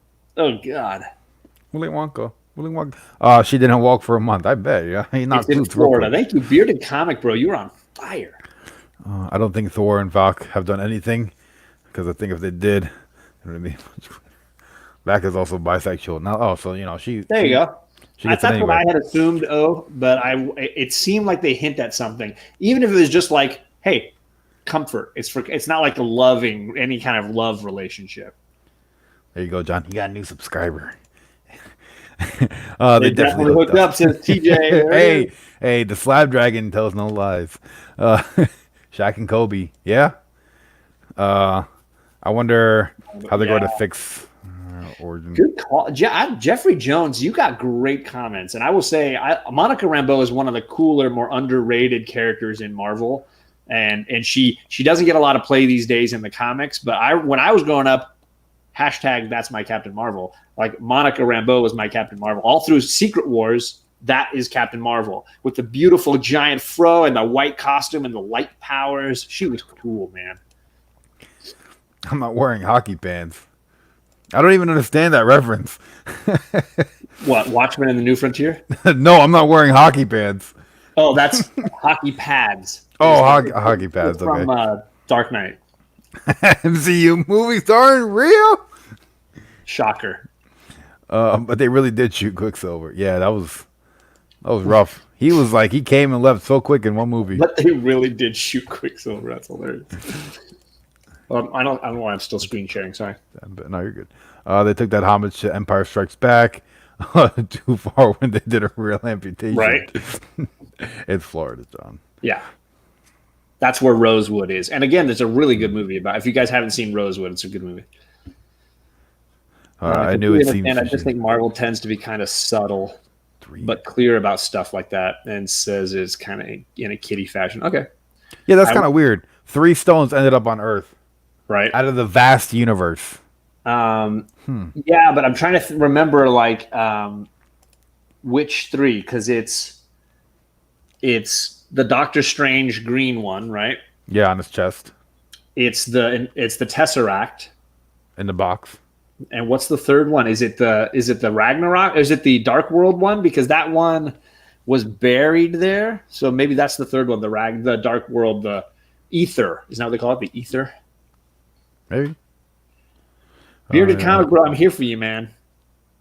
Monica was mine too, was an Avenger when I started reading. I think John is my age. I'm 43 as of Monday was my birthday. Yes. Happy belated birthday, by the way. Thank you, sir. I was belated by a day. I was like, oh shit, I missed John's birthday. The Mind Stone in Vision is not, no, because that one came with Loki. It was in Loki's staff. He brought it when he came, right? Didn't he bring it with him? What Thanos was it in the staff? Yeah. That's the thing that they used to put it in his forehead. Head, right? Do you remember that? I remember that. Okay. What's up, Comic Chat? I don't think it's the Loki staff. I think the third one is the other one. Maybe I'm wrong. The ether that got pulled out of Jane, I thought that was buried in under the ground on Earth, and that the Loki staff one, he brought it when he came to get the Tesseract in it. Oh yeah, Jane had an Infinity Stone inside of her. Yeah, yeah, because she reached her hand in or whatever, and it zapped her. The only Quicksilver I know in X-Men is when I watched X-Men Evolution. Honestly, I liked them in that. That's a great question, and I think there's no bad answer because I think they both nailed it pretty well. I gotta say, I enjoyed both. The Tesseract originated on Earth in the Cappy films. Yep. The ether was taken to nowhere. Yeah, at the end of Thor 2, right? They gave it to the Collector to take care of. The Mind Stone was revealed in Age of Ultron when they destroyed it to create. Yeah. But that happened on Earth, but it was brought. The staff was brought to Earth, right? Why does every planet have breathable air and English-speaking aliens? Right. It's a good question. Jane went to another planet. There was Power Stone. I didn't even know that the different stones were like all different names. Did you know that they changed the colors of the stones in the from the Marvel comics movies from the comics? Why is that? Because I think by the time they realized they were doing an Infinity Stones thing, they had already kind of colored a couple of the things, and they decided later that they were like, "Hey, you know that thing in Thor 2? It's an Infinity Stone." Wow. I think they kind of made some post decisions that made them stuck with certain colors, so they had kind of changed the colors by then. I wonder if they have like several. Not that it matters. I mean. Like I wonder if they had like several end goals, and they were like, "All right, let's just throw a couple things in a movie, so later on we can just draw that out." I don't know. But the Earth and the Campy films. Jen has a reality stone inside of her. Brought toyed by Loki. The Tesseract and Time Stones were already there. 2 of the 6. And the 3rd was brought there. Okay, thank you, Andre. That's what I thought, but I can't keep track of this stuff. I mean, there's so much to keep track of. And we're really barely halfway through Ragnarok at this point. What do you mean? I think we totally finished Ragnarok, no? I mean, I guess we can talk about how he gets to the spaceship and can't, All right, yeah. So Thor decides he's going to break out. He's going to go on the spaceship. I thought he was going to call the Avengers. What heroes do, Perry. And then he throws that ball and hits him. Oh, that was a good That's one. What heroes do. And then, so he goes in the ship. He doesn't know the password because Tony's a dick. Then Hulk breaks in. He's like, dude, he comes in and starts ruining the back of the spaceship, and then he starts having like emotions inside and breaking everything. And then he watches the video and finally is set free, and we realize that Banner's had no clue of what happened the last like year. Or 2 years? Crazy, dude. 2 years? I don't know how long it was. And then you got Black Widow over here like, damn, where the hell did Hulk go? Left her high and dry. And I think somebody in the chat mentioned that we get a little bit of the idea that the power to turn in and out of the Hulk is not as easy as it seems like it has been before, right? Well, he's scared. He's like, well, if I do Hulk again, I might never come back. And it's funny because that bridge when he jumps and he's like the hero moment, and he just splats right on the bridge. Well, that kind of shows like Bruce Banner's like, all right, this is bigger than me at this point, and it's like, I might never turn back to me, but this needs to be done right now. Right. And then he turns into Hulk. Well, I mean, he thinks he's going to turn to Hulk. He thinks it's going to work with his hero jump. Like that. You almost wanted that hero landing. Like, yeah, like on top of the dog and just smash him. And no. That giant wolf thing is awesome. Yeah, the wolf was like, the hell was that? And we keep going past him. And then he pulls his tail. His tail, yeah. So that was awesome. That was a great moment. Let's see. Does anyone have Cable still? I don't think so. I love the we skipped over the bit when they're like flying through the devil's anus or whatever. That was crazy. If you notice when they're riding in the spaceship that belongs to Jeff Goldblum's character. Firstly, we haven't talked about Jeff Goldblum's character, who is amazing to me. But like when the fireworks start coming out and there's like dancing poles. That's where he has his orgies. It's your birthday. It's your birthday. It's like there's no weapons, but there's like all this like sex stuff in this. And that works in their favor though, because they start shooting fireworks and the pilots behind them, they can't see anything. Right. So when they move and the smoke clears, boom, they crash into the building. I was like, wow, that kind of worked out. In this, when he's got the melting stick and he's melting the guys, and he's like, I'm not. That's my cousin. It's not a melting offense. He just what? I'm not going to melt him for that. The discussions over who is melt worthy. Yeah, hilarious. This coming from a psychopath. Right? He's so good. He's crazy. the whole like Disney tour that the Thor is on, when it's like, welcome to Sakaar. Sakaar was founded by, and it's like telling you the history of Sakaar, and then he's like, ah, and then I started thinking of Clockwork Orange. Ooh, Because I did watch Clockwork Orange like a week or two ago, and I was like, oh my god, seeing Thor in that chair screaming, I'm like, dude, that looks like the guy from Clockwork Orange, like when he's freaking out watching the films, listening to Beethoven. Yeah. I was like, oh man, this is nuts. So I love the Jeff Goldblum stuff, and I know it goes away pretty quick because they go through the devil's anus. Yeah. back to they go through the anus to get to Asgard. But Goldblum's got some great lines like sparkles, like, oh, I love the sparkles. Sparkle fingers, because he's like, I'm the god of thunder, and he's like, oh, man, I see what you did with your fingers there. He's like, oh, you got little sparkles. I love this. Like the way they poke fun at Thor is really great. Yeah, it cracks me up. That was pretty good. Our Perry has grown up quickly, Old Wolf. I'm trying. What up, Hella Comics? And so then they have the big battle on Asgard, and we get everybody fighting on the Rainbow Bridge, and Thor and Hela going at it, and Thor losing the eye. Well, yeah, that kind of like threw me off because I always knew, like, I guess it's like Norse mythology that Odin lost his eye to get all the knowledge in the universe. I don't remember that was part of it, but maybe that's what Kate's is or something like that. Okay. No, like an actual Norse mythology. Oh, okay. Wow.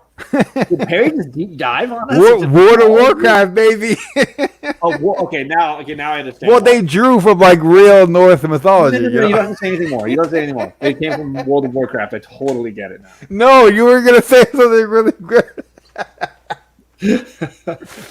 Man. Not me. I don't think he's published his Clockwork Orange. I don't know if the world is ready for the Clockwork Orange reaction video. I don't know if I should, because I was like, I kind of like got disgusted watching that movie. Was I right though? Dude, was I right? And then they tried to like make this horrific character and try to paint him out to be like he's getting the shit end of the stick towards the end of the movie. I'm like, no, you're not gonna make me feel sympathy for this guy. Like, this is not gonna happen. Like, he deserves everything that's coming to him. You know? Oh man, no, that was a crazy movie. I don't know. Maybe I'll sit down one day and try to edit it. But he avoided saying, "Yeah, John, you were right about this movie." Because honestly, that's a movie that I can't watch. I've seen it like 2 or 3 times. I'm probably never gonna watch it again. It's too much for me. Yeah, it's too much. It was a lot. It was a lot. Let's see. Goldblum. Lots of little comments going on here. Hold on. You think you're about it? I gotta see a whole transform. No, you don't want to read that one. Oh. Yeah, you don't want to read that one. Sorry.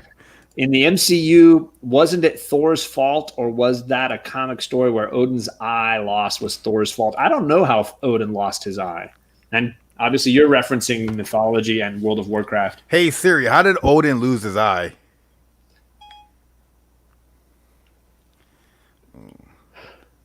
The one eye All-Father. Oh, you know what? Andre's right. In the first movie, they show the battle on the Frost Giants planet, and he loses his eye in that fight. And he finds and takes Loki in at the same time. Nailed it, Andre. Make a comment right here about John and Perry's interaction right there that it reminded me of a scene from a movie, but I assume Perry hasn't seen it. I didn't want to ruin it for him. Yeah, you see, so Odin, the All-Father, who sacrifices his eye in order to see everything that happens in the world. That's the mythology version. Yeah, that's the actual mythology. So that's why I thought like something like that was going to happen to Thor. Right. But then I'm like, yeah, it doesn't really make sense. She just cut his eye out. You know, I'm like, is he going to get a dummy eye? What's going on now? And that's what Old Wolf is typing. It's about to pop up here in a second. Old Wolf was typing the same thing. It's part of Thor 1. But I just thought it was cool the way Hela takes his eye, and she's like, "Oh, now you're looking more like Odin," and then she's just killing him, and then like she's like, "What are you the god of again?" And it's like, "Oh yeah," that music starts coming, thunder, and then just like he just like blasts like the front of the castle. She asked for it, man. But he can't kill her. Like he just can't kill her. I thought. Just to go back real quick to when Thor was fighting Hulk. Yeah. when he was doing the ground and pound on Thor, and Yeah. every time he hit him, and you hear the dung, you see Odin, Yeah. and then it goes right back to it, dung, and Odin again. I was like, dude, that was so like the way they filmed that. It was so freaking good. Right. I love that. That was really cool. Reads like a comic book. Neil Gaiman's North Myth book. I gotta check that out. I like Neil Gaiman. Yo, what's up, Goldak King? How you doing, Mr. Edgy? Look, he has a Rottweiler, a frog as a logo. Frog head, Rottweiler body. I can't even see that tiny. Classic. My glasses. That's what she said. Burn. I love Thor Ragnarok from its correction from Thor to Dark Brotherhood. It's me. Oh, like too much Infinity War setup. Jeffrey Jones on fire tonight. Yeah, Captain Kirk's dad in the new Star Treks is Chris Hemsworth. So good. He has like one scene and he's amazing in it. I need to get into the whole Star Trek. Well, I just started watching Star Wars. Yeah, I don't think you're ready. I need to finish that, and then I'll get it. Yeah, once I get like 7 different PhDs, then I'll dive into Star Trek. Yeah, it's taken me about a year to get to where I am with my girls in the Star Trek movies. Which, talking about PhDs, when he tells Banner to drive the spaceship, he's like, I don't know how to drive. He's like, use one of your PhDs. He was like, hey, you're such a smart ass, right? Figure it out. Like, none of them are flying spaceships. Do you think the MCU blew their load in Phase 3 instead of making an Avengers movie? It was pretty much an Avengers movie. I don't know. They named it. What did they name it? Thor. Civil War. Civil War. This one. Oh, Captain America. Oh, Captain America: Civil War. Yeah. Oh, what was that? Whoops. We also skipped over the bit where we've got like Banner wearing Tony Stark's clothes for like half the movie. He's stuck wearing Tony Stark's leftover clothes that were in the ship. It's like a band T-shirt and like a blazer. And he's like trying to stretch his nuts out. He's like, "What's with his wearing no tight room in these things?" So good. And then, of course, yeah, the ending actually having Ragnarok occur. It's kind of crazy. Yeah, which it was kind of cool because it's like home is where the heart is in a way. Like it doesn't matter that this place is being destroyed. It's supposed to be destroyed. We're supposed to move on from here. Right. This was the prophecy, and it's being fulfilled, and that was kind of cool.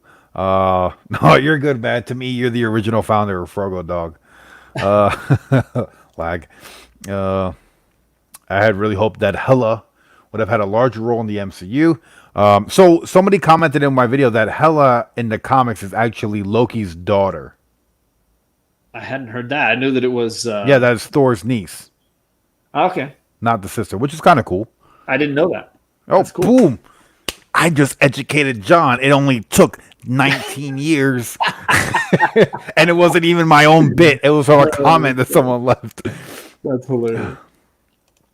Let's see. Chris Hemsworth was good in Red Dawn, but my wife refused to watch Hemsworth die. Can't make her watch it. Red Dawn. I might have to watch that then. There's two of them. There's an old one, and then they remade it. Is the old one any good? The old one is a classic. It's got so many great actors in that. I might dabble in it. I've been enjoying the older movies I've been watching. Which it's one of them? Ancient. It's like 1985 or whatever. Dude, that's a long time ago. There's a guy who watched Rope. Dude, I was talking about Star Wars. I was like, wow, look at this. They're in outer space. How did they do these effects back in the 80s? That movie came out the year I was born. Trying to see what people say. Asgard is a place none of people try using that version. I mean, yeah, they can't go to Earth, dude. They protect the 9 realms. They need to find their own planet. Go to like Mercury or something. Have you guys seen the recent Avengers game? They just released some Thor gameplay. It looks pretty cool. I think that comes out in September, which I will definitely pick it up because I've been enjoying the MCU, so why not? We don't actually see Hela die, just saying. No one actually dies in comic books, so we could see her come back. And I know that Death as a character in the MCU is an ongoing character, and I don't know if they want to make her the goddess of death as well as death itself. Could be interesting. I know people were predicting that at some point, but it never really came out. Who can kill the goddess of death if she is death? Right? Right? There you go. That's a double entendre. There was an ultimate... Not a double entendre. Not what that is. Hey, one day I'm gonna get that right. Tony's shirt equals album cover of Duran Duran. Oh, I know Duran Duran. They have a good song. Her name is Rio, and she dances on the sand. I'm older than John. That's impossible. Not true. No, not me is saying, yeah. Yes, Barry, that's correct. In the comics, Hela's Loki's daughter, Queen of Souls and the Underworld. Asgard is not a place, it's people. Is that the mythology? Also, the wolf, I think it's a child of Loki. Mythology gets weird. That's kind of cool, though. Mythology is weird. That's kind of neat, actually. I kind of like that. I think it was a good sunset for Anthony Hopkins, to be honest. I don't know who that is. Anthony Hopkins was Odin when he has his okay, fade away. It was like Obi-Wan going to the you Force. said that. Mm-hmm. Yeah. It reminded me too of Kung Fu Panda when the yesterday is history, tomorrow is a mystery, today's a gift. That's why it's called present. And then he drifts off into the breeze. Yeah, I know my Kung Fu Panda quotes. I love Kung Fu Panda, man. What a great movie! That first movie is amazing. I like the second one too. That third one's great. Which one was the third one? The one with all the pandas. Like, do you find the world of all? I don't think I didn't see that one. Don't watch when it. that movie came out, then the expansion from World of Warcraft, Pandaria, with all the pandas.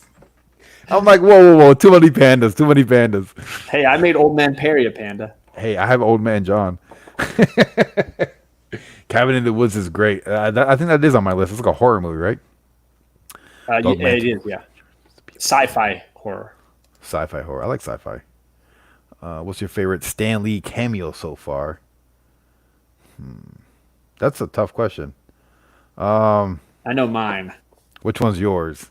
Of the ones you've seen so far, I love the Guardians 2. Which one's when, that? Like, they're skipping through space, but Rocket Raccoon is skipping, and they skip by the Watchers are all standing around Stan Lee. Yeah, and Stan Lee's there. The stories. I love that. That's pretty cool. I wish they had made Stan Lee one of the Watchers, and that was why he's everywhere, is that he's a Watcher. He's just watching these moments. That would make sense.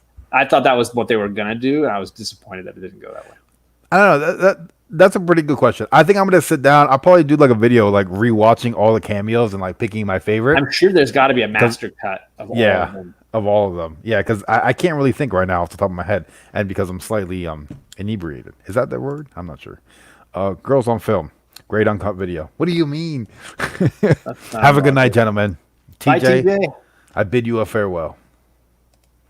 Norse mythology is weird. Loki has so many kids that are half animals. Well, he gets down with all different types of beings. Awkward. So Duran, hungry like the wolf. I know that song, Hungry Like a Wolf. So referencing his fight with the wolf later. That's pretty cool, actually. Because he's wearing the Hungry Like a Wolf shirt, and then he's fighting a wolf later on. Perfect sense. Nice. I like that. The shirt he's wearing, I think, is for the album. The album cover, yeah. Loki transformed into a horse. And as a baby with a horse. What up, Funk? Kung Fu Panda 3 is the third one. Happy Hogan mentioned Thor's magic belt. Thor sticks his thumb under his belt, and his strength doubles. I have never seen it used. But why would Stark have it? I don't know. I don't remember that. I don't remember that either. Tony Stark? I need to know your top 5 MCU. He's a big Guardians 2 fan. I've noticed that's been a movie that sticks. I do. But it sucks because it's like, I like Guardians 2, but you need Guardians 1 to get the full effect of Guardians 2. Right. So it's like a top 5 MCU films. Those two would both be near the top of your list. I like the Spider-Man movie. Spider-Man was like really cool. Homecoming. Yeah. Guardians 2, I probably would say Civil War. Thank you, Jeffrey and Tina. I didn't know. I'll have to watch that again and look for that belt reference. Probably the first Avengers. I'm impressed that you're not putting Winter Soldier up there, because that, for me, that's always been the movie that never gets kicked off the top spot for me. I liked it a lot. I'm just trying to think of... Oh, and then Doctor Strange. So Yeah, I know when I you're say talking about. top five, I need to like break down and really analyze what I mean. But like off the top of my head, those are the 5 movies that I would sit down if I had to rewatch. I would rewatch all those right now. Let's see. Do you guys want to see Johnny Depp in MCU film as much as I do? I liked him in the Pirates of the Caribbean. I don't know what's he been doing lately, but It I would liked him in depend on the Blow. role. I mean, Dude, he was in Blow. What a yes. great dude, he was Boston You didn't George. You know know how that many was him? no, of course I did. You know how many times Okay. I've seen that movie, dude? Oh my god, I could quote that movie in the beginning. Are you saying Listen, listen, you've done a Georgie lot boy, of money isn't real. It doesn't mean anything. You know, like there's so many great quotes. I can't feel my face. I've been there before. You You're know, like saying this. that you've done a lot of Blow. Hey, I'm Cuban and Colombian. What can I say? Duran. The original plan was for Stanley to be a watcher, like in the new What If show, but he passed away before they could get to that. I actually found some cool comics that have Stanley on the cover, and they're like Stanley tie-in books. So I'll probably show those in a little. I'm really gonna need a Thor to fight the Midgard serpent in the MCU, but that probably won't happen. Oh, wow, you're way behind the chat. Oh, am I really? I Yeah, apologize. you're like two screens, I think, back. Well, I feel bad because I'm like, damn, dude, if you're gonna sit here and No, hang out, I I want to get to your appreciate it. comment. You know, I don't want to like. I Nice see of so you many to live do that. streams and they like ignore the chat. I'm like, damn, dude, like that makes me not want to chat. You know, I've only got one show where I ever ignore the chat, and even that show we'd still pay attention. that's your Wednesday show, That's my Wednesday show. Yeah. which had a great impersonation of me Oh my by god. White Whale Comics. I need to clip that for the end of the year. He nailed that. That was hilarious. That was hilarious. Oh my god. It's 12:30 p.m. here. Oh no, a.m. It's just shy past midnight, and for John, he's 3 hours back. So 12 take away 3 is 9:30. Hey, he's got Hey, there we go. I guess that. Comic 714. 714, that's an area code near me. I don't know if that's what that's for. Perry is a great moment of what's your feeling of the Infinity Stones at this point? Well, I know like the end all be all where Thanos has a gauntlet with all the stones in it. I don't really see how that story sets up. I see like the little things where they're poking out the Infinity Stones throughout the movies. So I'm so curious to see how he even gets it because we haven't seen Thanos yet, dude. I mean, we've seen little clips of him, but we haven't seen Thanos. For him to be like the biggest villain at the end, You've seen him. He was in a Yeah, couple of end but credits. you don't really see him. Like, I mean, what's he got? Like 5 minutes of screen time, Yeah. you know? So like, I want to see Thanos. You know, I want to see him. So I'm looking forward to that.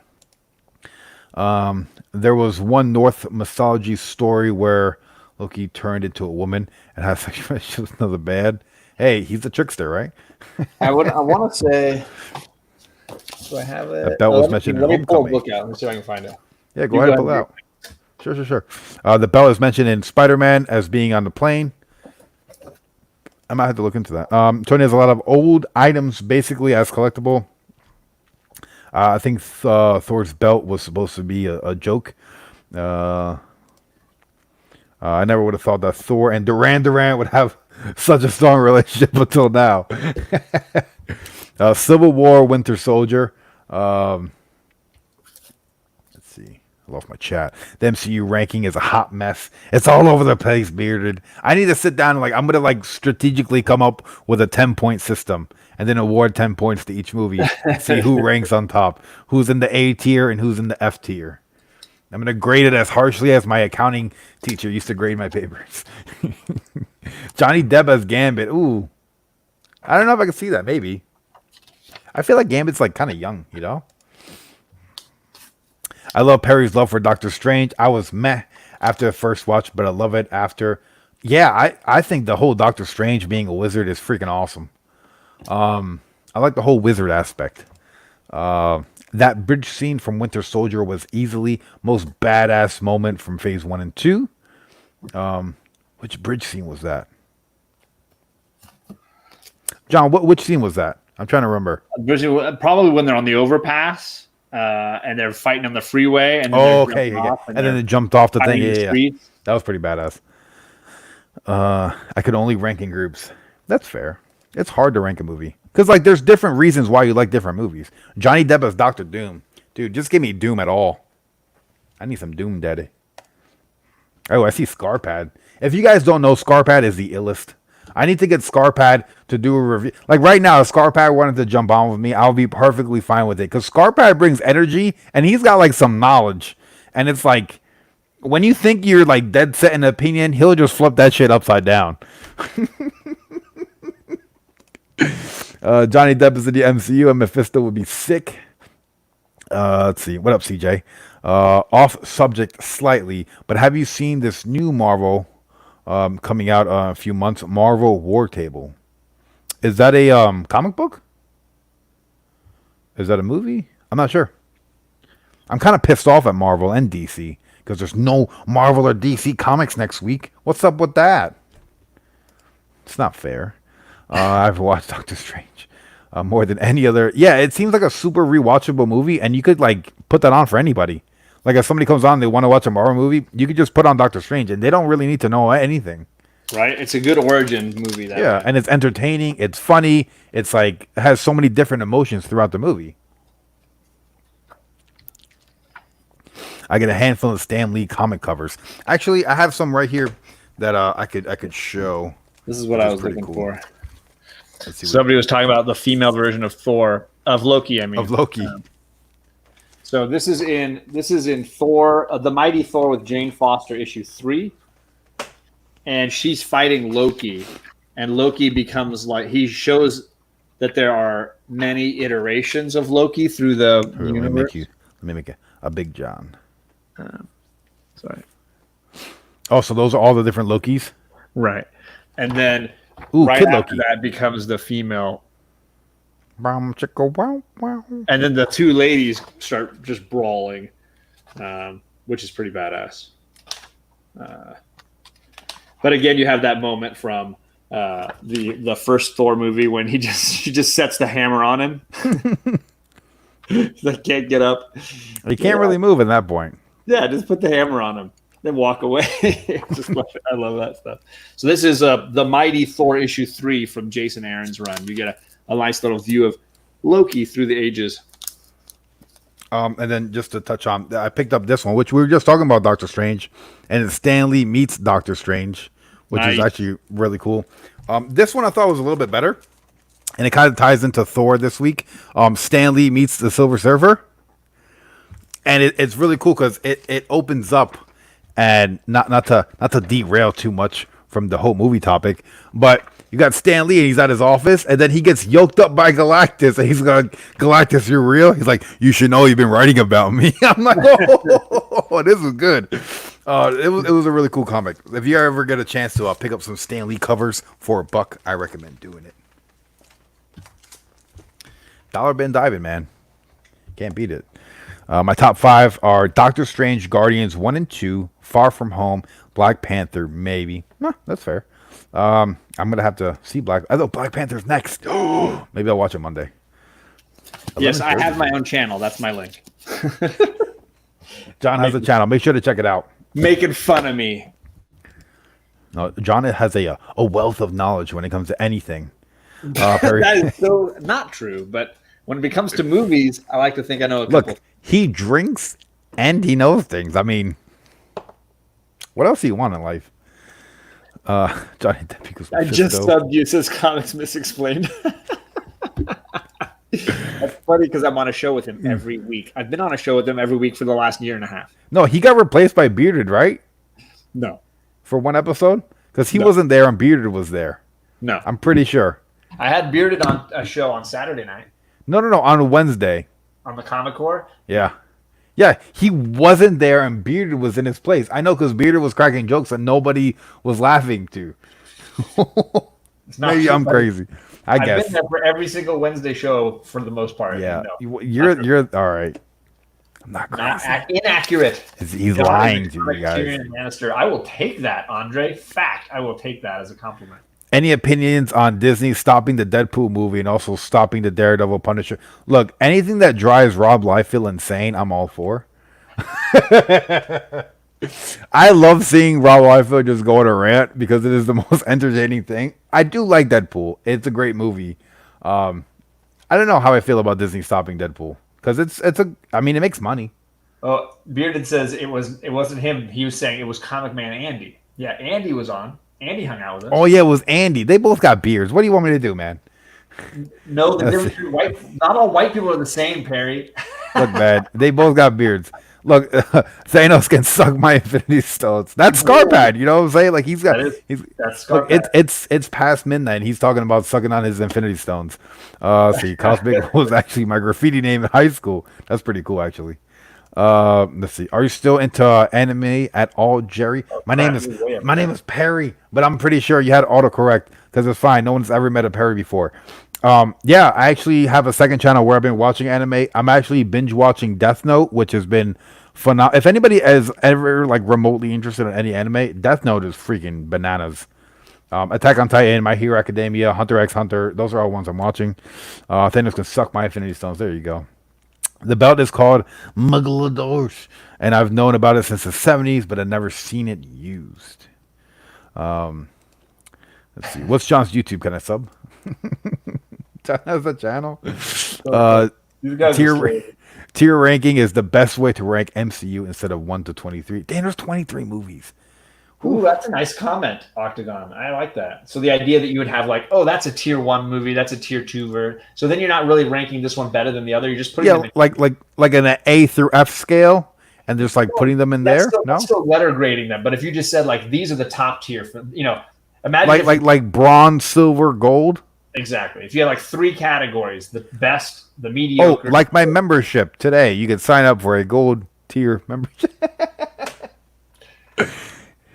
There you go. Jerry reacts. We should. It's Barry. we should all sub up to John. Yes. Thanks, Andre. Civil War has been on TV so many times during quarantine that it's probably beat out how many times I watched Far From Home.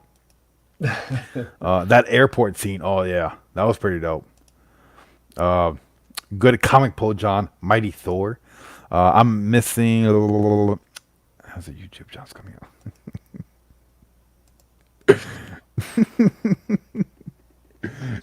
Thor puts a hammer on Loki like that after playing in Ragnarok briefly. When does he do that? He does it in Ragnarok, right? Original film. I was thinking about Norse mythology, female Loki having a session with another dude, but I didn't think it was a female Loki in comics too. Yep. Hey man, comics are pretty cool. Honestly, that Jason Aaron run I think is amazing, and you could start at the beginning when it was just Thor: God of Thunder, I think is what he called it. Hey, your LCS will have these giant editions. Nice and thick. The Jason Aaron run. This is the volume 1, and they just recently did volume 2, with where they move into the Jane Foster stuff. So if you're enjoying if you want to read some of the comics for these movies, that's where I would start for sure. John went to film school. I don't know if you noticed, but since Stan Lee passed, Marvel has been consistently making the street level heroes look like gods and vice versa. I didn't notice that. I'll have to look a little closer. I don't know. Seriously though, I was a Hulk fan in the 70s. When Hulk, you know who's a Hulk fan? Jeffrey Comic Con. Where is he? When Hulk and Thor fought, it was always a draw. Yeah. And my friends and I argued I was Team Hulk, but the MCU makes me truly like Thor as a person. Well, Hulk gets stronger the angrier he gets. That's a good way to put it. I don't know. Listen, you can't ask for more. Oh, my comments jumped. Sorry. Yeah. It does that on stream. I don't know why. What city are you from, John? I'm from Santa Ana. I am in Laguna Niguel, but I've been in Orange County pretty much my entire life, so I'm probably somewhat near where you are. There you go. Meet up with John. Is Nuclear Comics in I think they're in Laguna Hills. So if you go to Nuclear Comics on Wednesday at 12 p.m., John will be there waiting for you. Honestly, I told Perry I got recognized for like the first time ever in my LCS like a week ago. That's awesome. It's a weird feeling. And I had the full mask, like the whole COVID mask and a hat, and yeah. It still got you. Yeah. Damn paparazzi. I don't know why people say villains like Thanos suck and they hate them because they're annoying Usually the annoying villains like him or would make good villains or characters. Overall, Thanos is awesome. I agree with Yeah, Angie. Thanos is Thanos is that book that John has there, that run. If anyone is interested in Thanos, I recommend reading that. You could get it in the Marvel app. It's called Thanos Wins. So good. By And, Sir and, Kate. and it's the same on the DC side. I think I like Darkseid a ton. I think Darkseid and that whole universe with a planet apocalypse, I think it's all badass. All the Mr. Miracle tie-in stuff with Granny Goodness. We got some Lobo, and he's the most annoyingest villain out there. And he's my favorite. Um, speaking of DC, real quick, I don't know what's up with this. Everybody's going crazy over this new Batman issue, and there's so many things that I don't like about it that I feel like I shouldn't even talk about it because I'm going to piss a lot of people off. Batman pulls out a katana out of his utility belt. How does it fit in a utility belt? That makes no sense. Punchline slits Harley Quinn's throat and leaves her to die, but doesn't cut the throat all the way. Like she magic. Everybody was predicting the opposite, that Harley would cut. Look, this chick just left college and is a master assassin fighter all of a sudden. Like she was just studying biology. Get out of here. I'm not buying it. Have you watched Kingdom on Netflix? I have not. I've tried to avoid everything now. I try to just sit down and just rewatch The Office. That just brings me joy. I mean, 1, 2, 3, and Thor 2. Everything else is cool. I've been enjoying everything pretty much. Also, a guy who's only read like 70s. Larry, Johnny went to film school. Larry, now you're Larry. Larry.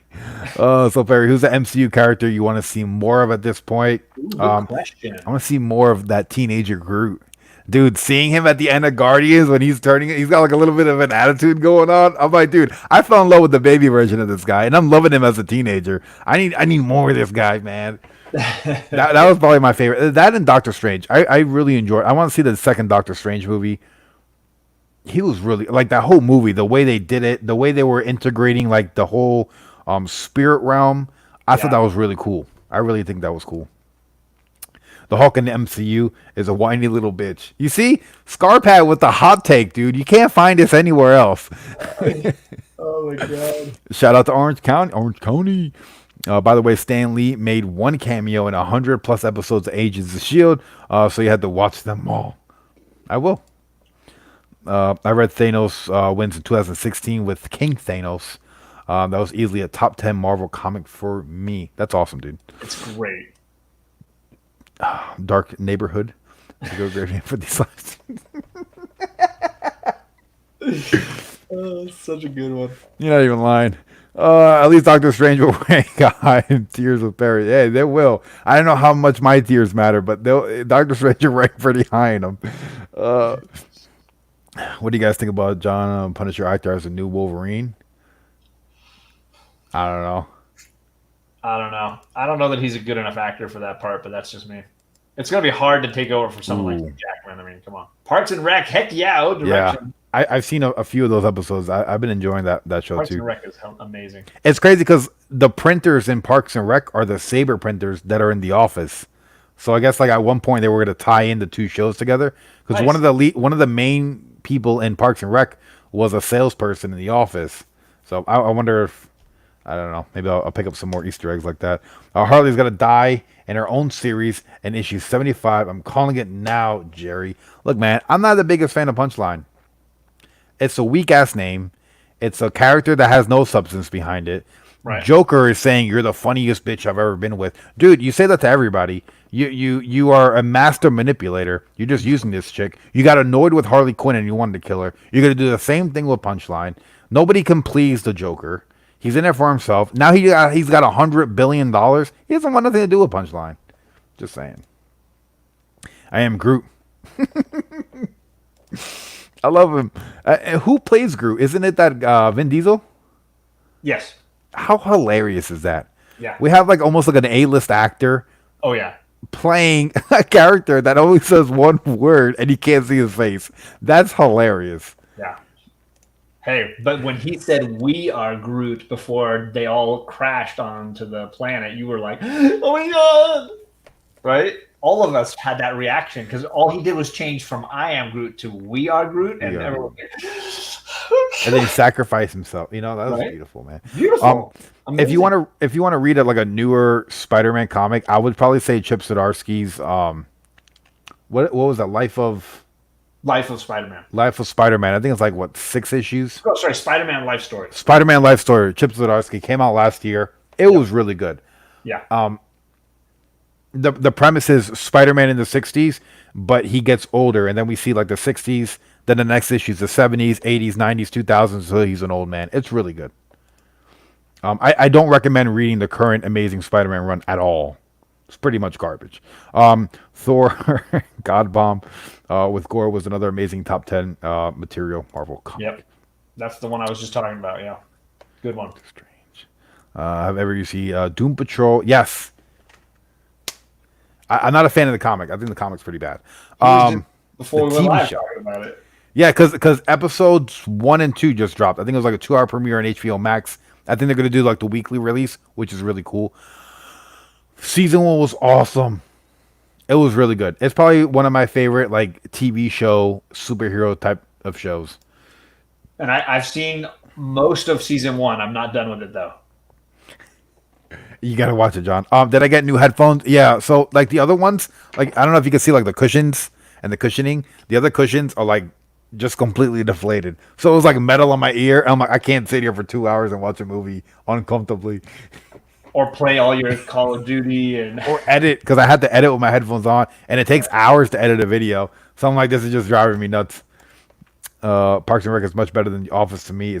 No, The Office is the gold. The Office is look. You have every type of humor possible in The Office. And I don't think O Direction or I don't think we're saying that The Office is bad.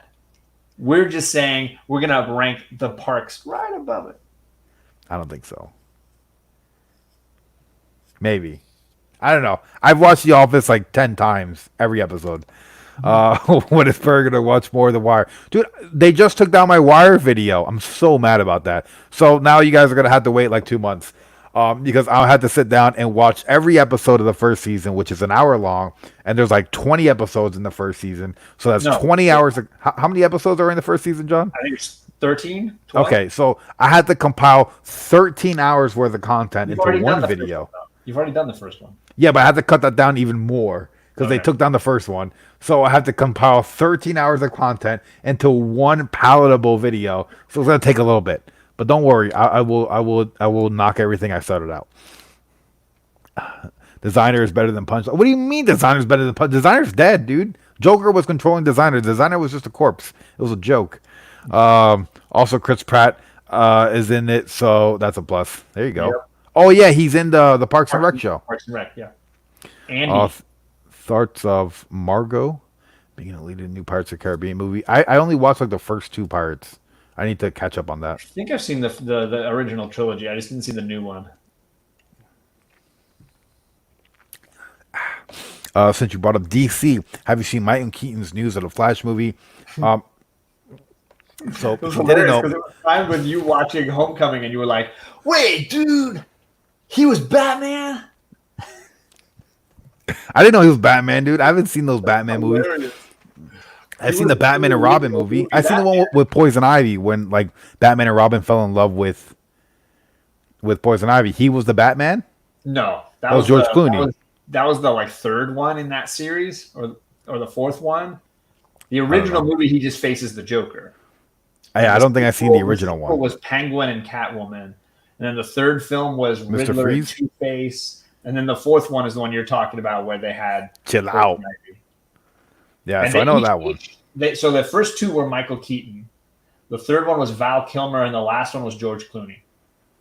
So he's old, right? So like old Batman can be an old Bruce Wayne. Now he could be Vulture, right? He could be walking outside of Wayne Manor, and then he sees a young lad pull up on a motorcycle being chased by the Joker gang, who then he springs into action and kicks the Joker gang's ass, And then this kid named Terry McGinnis finds out that this old defenseless man who just kicked a bunch of gangsters' asses turns out to be Bruce Wayne Batman. And then he steals the bat suit and becomes Batman Beyond. I love Batman Beyond. Punchline us a dick. Wow. Nice transition. Great transition. Did you know the original Groot was a villain captured by S.H.I.E.L.D., killed by termites? Holy shit, that's terrifying. I don't want to know that. That sounds like a horror story. I love Baby Groot. Almost an A-list actor paired with a sick Vin Diesel burn. I mean, come on. What has he got going for him? Like acting wise. He was cool in Pitch Black. I love that movie. But I mean, he did what, The Pacifier? The current AMC Spider-Man it is pretty boring. I dropped that issue 18. Did you notice Ultron's eyes were lit up in Spider-Man? I did see them lit up. Maybe he's coming back. Who knows? I don't know. Ultimate Spider-Man with Peter and Miles. Yeah. Bendis is Spider-Man. That's Ultimate Spider-Man, right? From like the early 2000s. Yeah, that's a pretty good one. I actually started reading that in like 2008. My brother has all the issues, so I just sat down one day. I started binging them. Super good. Bendis was good on Marvel. I don't know what the hell he did going to DC. What a disaster. When I was a kid, it was the golden age of Spider-Man. Spider-Man had 3 comics per month: Amazing Spider-Man, Peter Parker, Spectacular Spider-Man, and Marvel team-ups. It's still there's probably like 4 or 5 Spider-Man titles at a time sometimes. It kind of gets annoying. Let's see what John's got. First appearance of Groot right there. That's what he looked like in the original first appearance. You know who was a big Groot fan? No, not a Groot fan. Who's the other guy? The trash can animal. So this is Tales to Astonish, and he's bigger than houses. Look at him. He's bigger than that whole building. He's pretty big. So he was a bad guy? Yeah, he was kind of a monster creature thing. And he's saying a ton of stuff on the cover. Behold, I am Groot the Invincible. Who dares to defy me?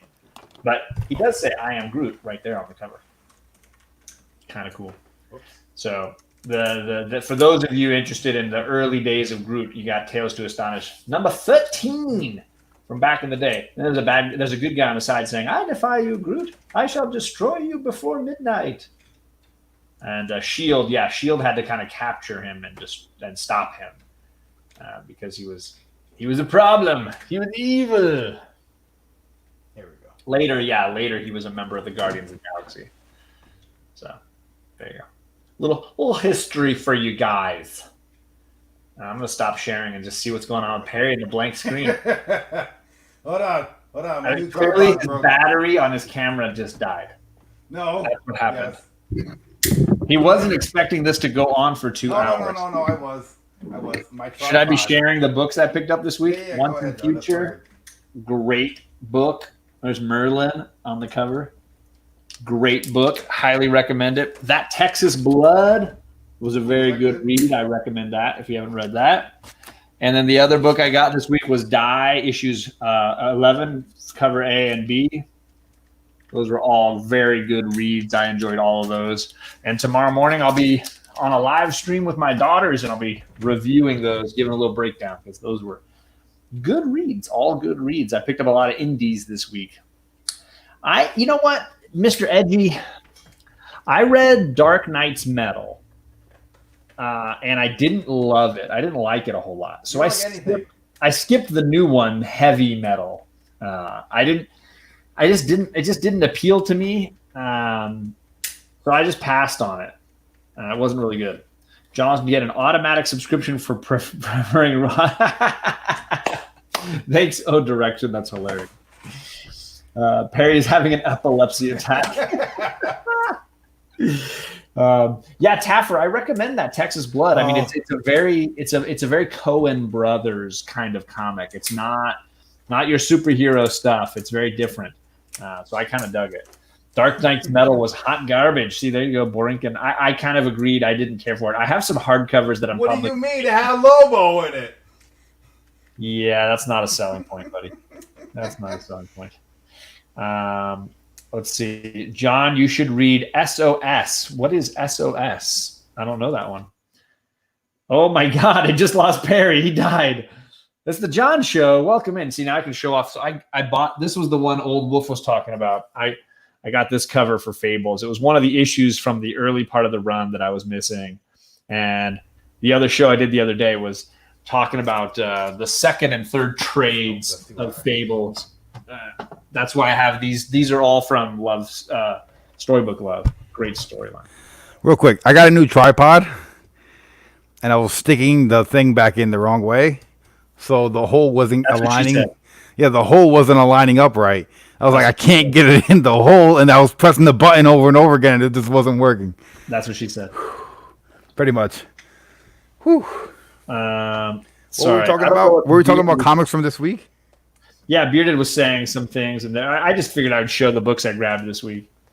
Oh, you mean like we didn't talk about any like freaking Thor, dude? Look at this. I totally bent this whole book. People want this. Bit the shit out of that. I don't give a shit, dude. Fucking, I wipe my ass with speculation. Bearded was saying SOS, and I don't know what SOS is. Save our ship, John. Come on. Jeffrey Jones says, I might start reading comics again. It got too dark for me in the 90s. Heroes stopped being heroes. Even my favorite Nova became a complete douche. Dude, how cool is that? Yeah, I mean, I don't argue with that, Jeffrey. I do think comics are definitely darker. Even Donny Cates, who does humor in his books, his stuff is intense and dark. So I don't know that that's ever really stopped. Do you enjoy that Western? I got the first 2 issues of that Western. It's in the toilet. Yeah. Undone by Blood, right, is the one Borinkin's talking about. And I didn't love it enough to get issue 3. So I skipped on issue 3. Evil Batman threat on the multiverse. Checking my IG. Okay. It's pretty badass. Batman Who Laughs is badass. John, look, when it comes to DC, do not listen to John.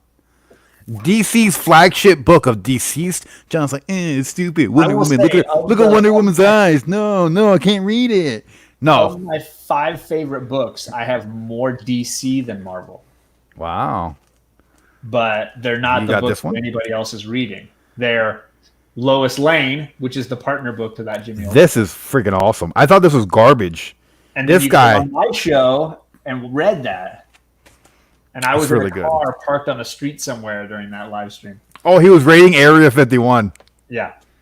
And then the other one from DC that I love is called Last God. And that comic is freaking nuts. It's the best. You see what I mean? Open Mind, Black Label, perfect. It's the best drawn comic published right now. Last God is perfectly drawn every week, every month. Amazing. It's gorgeous inside. Because the problem with modern comics is you get gorgeous art on the cover because that's the selling point, and then you open inside, it's a completely different artist, and it's very upsetting. This is another book that came out this week that is really good that John enjoys. Middle West, yeah. Middle West. I'm starting to read it in trade. I think I stopped. It's a good trade book. Yeah, I read through issue 11. I think this is the one he's talking about. SOS that I hadn't heard of. Save Our Shops. Ooh, I haven't seen that at all. So there it is. Published through Aftershock. He says it was a comic that came out this week where creators wrote their own stories of how they got into making comics. That's cool. I got to look for that, Bearded Comic Bro. Thank you for the recommendation. From Image. It's really good. Dude, the Thor 2016 comic with Galactus wasn't top 10 material, but it was cool. To Jeffrey. Justice League, New Frontier graphic novel, and Optimistic Heroes. That's a good one. That is a great recommendation. If Jeffrey's looking for something with positive heroes, that's a great one. Ooh, real quick before I get into this question, John, have you ever seen this before? It said a DC movie, so I bought it. I've seen there was I want to say a movie and a TV series, and I've seen some of it, but I didn't love it enough. But it was interesting. I mean, it's a Square bound, so maybe it's good. I don't know. So thoughts on Sony creating their Spider-Man gallery of villains, Venom, anti-hero, Morbius. Anti-hero. I don't really consider, anti-hero. He's not really a villain. So I don't know what they're doing. I did not see the Venom movie. I'm sorry. You haven't seen the Venom movie? It looked like garbage to me. I was like, dude, I've seen it 3 times. It looked like crap. You didn't even see it. How are you going to judge it? That's like judging a book by its cover, John. Admittedly, I'm saying that's exactly what I did. I saw a trailer and I decided to keep my $12. Look, I watched Alfred Hitchcock Rope. God damn it! So you better watch Venom. Because Alfred Hitchcock's Rope is great. Are you comparing Hitchcock's Rope with Venom? No, I'm comparing. Look, I went back and watched the movie from 1948. God damn it! You could watch Venom for me. Watch Venom, and we could talk about Venom. I like Venom. I thought it was so cool. I liked it a lot. I thought. See, look at Misexplained is saying it's so bad, John. It's not bad. I don't know. Maybe I have to rewatch it because I watched that before I've seen any MCU movie, so maybe I have a different taste in my mouth. Batman Who Laughs needs a much deserving break. I'm gonna see the Venom movie so. at some point. I'm just not gonna pay for it. It'll be free on Amazon or whatever, and I'll watch it. But I'm not gonna pay for that movie. It looks like shit. I mean, hey, what is it? What's hot garbage water? Is that hot garbage? Hot doo doo water. Hot doo doo water. It's definitely on the hot doo doo water. Batman Who Laughs is on fire right now, dude. You got to keep striking while the iron hot, dude. He's such a brand new villain that has picked up popularity so quick that Mortal Kombat's like, hold up, we need to put this guy in our video game. We're getting like animated stuff with him, dude. There's so much that's gonna happen with Batman Who Laughs. I need more. Bearded comic bro is slaying me. He says, John, do a reaction video to Venom just like Jerry does. Jerry from Rick and Morty. Hey, look, John, you read House and X. What do you think of that? House and Powers. Opinions on the recent Powers of X massive X-Men storyline. So Octagon, I read and loved the, I guess you'd call it a maxi series, the House and Powers extended 12 issues. I thought that was great. And then I jumped into most of the new stories that came out right after. So I'm still reading X-Men, X-Force. I just stopped on Excalibur. I was getting tired of that. I'm still reading the X-Men and Fantastic Four, and I'm reading Marauders is my favorite. So I'm Marauders. A lot of it. Marauders. Ooh, what's ending? So I'm reading most of it, but I will say I want it to build to something. So I'm hopeful that it becomes something. Comics Misexplained says, John, I'll buy it for you if you do a reaction video. This is hilarious. Dude, I'll edit it for you, John. Bodigan Comics. That would be actually really good. I would like to see that. Why is next week's new comic book day so weak? So there's no Marvel or DC because Marvel's skipping every other week, and then DC is continuously shooting themselves in the foot with this whole diamond fiasco. So hopefully we'll get new comics in like a week or two. Starpad says, I want the Batman who farts.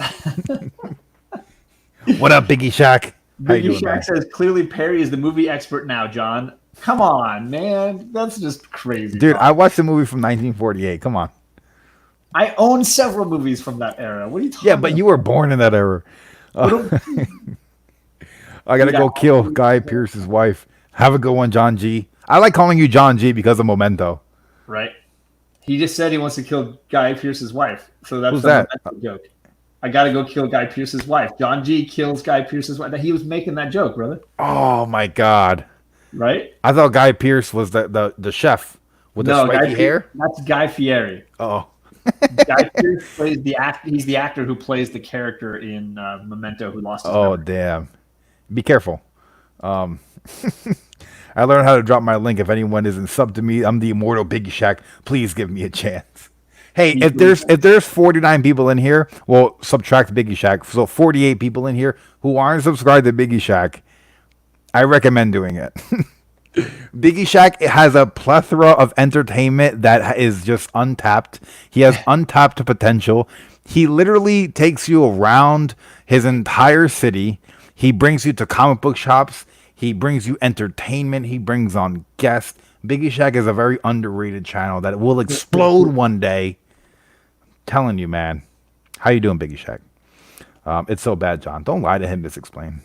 What's so bad? Oh yeah. No, the Venom movie. Yeah. Sorry. Sony's trying to make money behind this chat. Man. Am I all right? Let me jump to the front. If you guys want me to answer anything again, just read that. Rankin says it was a good movie. Some people. Middle West is ending. Have you ever seen X-Files? I know, like Agent Scully. Yeah, and Mulder. Yeah, I haven't watched it, but maybe I've seen a couple episodes when I was a kid, but I don't really remember. House and Powers was great. Venom was decent, but MCU movies are better. Venom was Dark Brotherhood level. I love how we've just renamed that movie now. Yeah, if you guys want to read House and Powers like in a physical form, they have a hardcover that you can pick up, which is pretty cool, and you don't have to wait. One big hardcover, or is it two hardcovers? I think it's one. It's called the Hoxpox hardcover. Hardcover. I'm curious. I wonder if it's like the 5 or 6 issues of one, and then the 5 or 6 issues, or if they intertwined it the right way in reading order. Good question. It's gonna be so weird with MCU level development of Spider-Man mixed with Sony's attempt at an extended universe. Honestly, everybody hates it, but I'm looking forward to Madam Web. I've enjoyed Madam Web since I was a little kid. Here's where he tells you that he made a video that's all about Madam Web, and you guys. Yo, if you don't know who Madam Web is, I actually have a video called "Who Are They, Madam Web?" and you can actually click the link on my. No, if you go to my homepage, search Madam Web. Oh man, The Last of Middle West is 18. That's really sad because that was a Keep great up book. the good work, Jeffrey Jones, my man. Writing screenplays, that's tough work, man. Hickman takes forever. Yeah, Hickman's good at setting up an issue and then starting something new that's a setup to the last previous setup. So his setups have setups to setups. Sub Biggie. Yeah, Sub Biggie. It's definitely worth the time. He's live every single day. Biggie takes it to the hood, pretty much. One day maybe. Biggie Shack is the man. Biggie says he wants the movie he wants you to watch is Rush Hour. But you've got to have seen that, right? Jackie Chan and Chris Do you Tucker? understand the words that are coming out of my mouth? Dude, I love that's the movie that my mom had on DVD, Rush Hour 1 and Rush Hour 2. That we would watch religiously I think they've made all the time. 4 of those movies. Isn't that insane? I think they made 3. I'm going to double check. I'm pretty sure it's 3. Because they took a hiatus and then they came out with 3 that was kind of okay, but nowhere as good as the first one. The first one was really cool because he handcuffs him to the steering wheel and he goes inside to get some oodles and noodles and he comes back outside and his steering wheel's gone. Bro, I miss Jackie Chan. Does he still do movies? What's up, Samuel David? Thanks, Perry. You don't got to thank me, Biggie. Thank you. Hickman is amazing. I'm a stan. House and Powers of X was great. Yeah, that totally took over August and September of last year. They're working on a script, it sounds like. For the 4th one? For the 4th one. I'm down. Dude, that's my jam. I love the Jackie Chan and what's his name? Chris Tucker. Yeah, Chris Tucker together have such great chemistry. It's I used to watch the deleted scenes or the bloopers and it was just like, dude, like, oh my God, what great movies. What did he say about college? Once while in college, this guy told me the guy, Fairy, died. I don't know. Oh no. With those screenplays won't write themselves. Gotta go. Have a good one. Ends next month. That sucks, dude. Middle West is ending. One more issue. Stop telling me that. Why are you telling me that over and over again? Scarpad is hilarious. He says Tom Hardy was awful as Bane, Venom, and the clone of Picard. Fuck Picard. Hilarious. I need a soundbite of Scarpad saying "fuck Picard," and then I gotta go do reaction videos to Picard and be like, "Hey guys, so today we're gonna watch Fuck Picard." Right there at the beginning. I love Scarpad. Right. He hates that. You know what? He hates it because he's such a diehard Star Trek fan, and he knows like the nitty gritty of like everything Star Trek. So to see this and like so many people say like how good it is, he's just like, whoa, there's a lot of shit wrong with this. Right. Like I like seeing that that knowledge of a substance and then something new and him being able to like pick things apart. That's really cool. I love Star Trek. I've been a fan of Star Trek for a long time. In fact, I even told Perry that if I had to pick only between Star Wars and Star Trek, I think Trek's better. No, I cut that part out. Sorry. I think if you add like all the hours into one pile for this one and one pile for that one, I think the Trek pile might have better percentages. Jerry knows more about movies than John. Now, I do agree. Jerry knows a ton. Perry, we're still waiting on, but Jerry knows a lot. What do you mean? What do you mean? Thank you, Prayan Nair. He said, I just watched your reaction to Thor Ragnarok, and I loved it, bro. Really? Yeah. I'm surprised people watch that. What do you mean? Like it has like 3,000. I just did a Perry. Oh my god. It's got like 4,000 There it is. views already. 5,000. Yeah. Hey, I appreciate it a lot. I'm trying to like get the people that watch that video to subscribe because I'm like, how did these videos get 20,000 views and I don't got no 20,000 subscribers? What's going on? What am I doing wrong? But I'm glad you enjoyed. If I started reading Batman at The Dark Knight Returns, am I missing out? Batman is such a hard comic to find. An entry point. I personally, I know a lot of people are Batman fans. I would recommend Detective Comics. I think probably the best jumping on point, if you want to sit down and like get a good binge read, would be issue 1000, because it starts off with a bunch of cool different stories, and then the last story sets up for the next issue, and then it's just pretty good all the way through. I'm trying to. I would who's say writing that? if you're looking for just like a story to get into reading Batman, Batman Year One is like Boom. perfect. Like it's a graphic novel. It's super cheap. You can find them all over the place, and it's Killing Joke. Killing Joke is one of my bomb, favorites. dude. Killing Joke is great, but I would say Year One is a great like, hey, what is this Batman's universe all about? And then from there you can branch out. I think the New 52 Scott Snyder stuff was really great. As far as the Court of Owls was really great. I hope you got to know what was Thanos' ship? Yeah. They told me that was Thanos' ship. So I was like, what the hell is up with this ship? That make no sense. Picard was great. Now he's a fucking robot. Hey, that Picard comic, I read the first issue, and then like for some reason, every issue after that just sold out, and you couldn't buy them anywhere. And I'm not paying no eBay premium, but I enjoyed the first issue while I got a chance to read it. I'm still surprised Perry is older than me and still hasn't seen Jurassic Park. I wasn't even alive when it came out, and I've seen it. Dude, I was like 4 when it came out. Give me a break. I'll get to it. Have you seen? I bet you haven't seen Rope. That's like my mic drop. You know, that's all I got. That's all I got. Oh, movie that was black and white. It wasn't even in black and white. Oh, I seen 12 Men in a Room.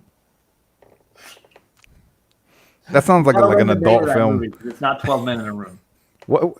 12 Men in a Table? 12 Men in a Room was the How Was Perry Conceived story. Just like that. Right. There was a theory that Odin collected the Infinity Stones, but that theory has spoilers. Yeah, you would think so because they show the Gauntlet, so he was very actively aware of that. So you would think he would try to collect those before someone villainous would.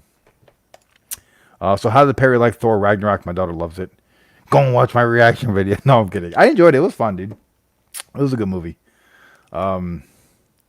When will Star Wars Episode 6 reaction be out?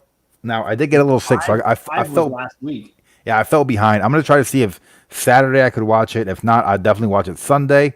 And then I'll probably edit it Monday. So I'll probably have it out Tuesday. Andre Taylor says he watches many times, and maybe that's why you get so many views. He thinks your reactions are great. That was really kind. I fucking loved Killing Joke. Yeah, if you haven't read any Joker story and you want to read a Joker story, Killing Joke. Killing Joke is badass, dude. Oh my God, Scarpat is slaying me. Peter Tomasi, there we go. I know Tomasi's writing it, but I was just reading Batman. You see, that's why I don't like reading Batman and the Detective. I only like to focus on one. Fuck Batman. Hulk should not be comic relief. I thought he worked as well, but I think it was pretty good. Comic relief. But did you ever watch Fringe? Good show. I need to watch Hannibal. It's right up there. Ooh, Hannibal started on Netflix now. It's on Netflix. Dude, you said something about Hannibal in a live stream, and TK was in a live stream, and we were on his Netflix page, and Hannibal, and I was like, oh, you got to watch that because John keeps recommending that show, and he disappeared from YouTube, from video games. I was calling him, texting him, and he was like Clockwork Orange. He was sitting there like this. He was just sitting. Oh, that was creepy. He was just watching it, and he binge watched every episode. Rope was in color. It was, and it was great. What a low budget movie too. I want to start a YouTube show with Scarpat and call it Hot Takes. Scarpat has all the hot takes. This is the one. I'm in a field of fantastic AAA Hitchcock films, and he watches Rope as the first one. Fuck Barry. I'm gonna watch Psycho. Right? Psycho's a good one. And Psycho's great. A Rear That's Window with is probably Christian Bale, right? Christian Bale is not in Psycho. I'm pretty sure he is. He's definitely not because it's a black and white film. They So remade it with a different director, not Hitchcock, and he's not in that either. You know what I mean. I would love to have seen You're Jurassic thinking Park. of American Psycho, which is a different movie. There we go. That's the one. Psycho is a I'm black and white movie. American Psycho is not so much. I But would Rear love to. Window is the GOAT. There's MAGA I gotta Mayo. watch it. Where is it? Hold on, I'm slightly behind. Yeah, Taffer. You can watch it with me for the first I'm time. hoping that's supposed to be Mega Male, but not MAGA Mayo. Barry. Barry, what's the next Hitchcock film on your list? Yeah, good I don't know. question. I don't know. What's a Hitchcock film I should watch next? Because I will watch it. They're mentioning a bunch in the chat. North by Northwest, Man Who Knew Too Much, Birds, Psycho, Rear Window. I don't want to watch Birds. That seems ridiculous. Rear Window is my favorite, personally. Sweet. Hope you're feeling better. Vertigo I is am good feeling good. as I'm feeling well. a lot better. I'm actually actively putting poison in my body. Carpets and Perry will watch the Christopher Reeve version of Rear Window. That's hilarious. Oh my god. That's Superman, right? Christopher Reeves. Yes. He Ooh. did a remake of Rear Window. The Rope is a great film. Rope is a great film. It's just It not is really like good. the top. Nobody would put that in top 5 Hitchcock's list. It's a very good thinking film. It is. Yeah, it is, and it takes place in like a room, which is so baffling to me that something could captivate me so hard, and they don't go nowhere for like an hour and some change. I'm like, this is crazy. 90 minutes It's of like- one room. Just like 12 people in a room, right? Yeah, that was fantastic too. At the end of Thor 2, they say it's not smart to have more than 2 stones in one place. Yeah. I feel John is here to be chaperone and shake his head when Barry says something he doesn't agree with. Or to translate the chat and laugh at all what you guys say, because you guys are slaying it tonight. Yeah. I feel like there's a lot of movie intellects that watch my videos, and I need someone to help decipher the references. Yep. And who's better than John at this? Come on, let's be honest. Hannibal season 1 and 2 are great. I need to watch the movies before I watch the show, though. Right? True. Yeah. But you gotta don't start with Silence of the Lambs, because that's not the first one. Have a good night. Have a good night, guys. Thanks for having my question. Oh, thanks for hanging out. Has Perry seen Silence? No. That's Rob the is second good. film. Make sure you know that's the second movie. Oh yeah, Vertigo. There you go.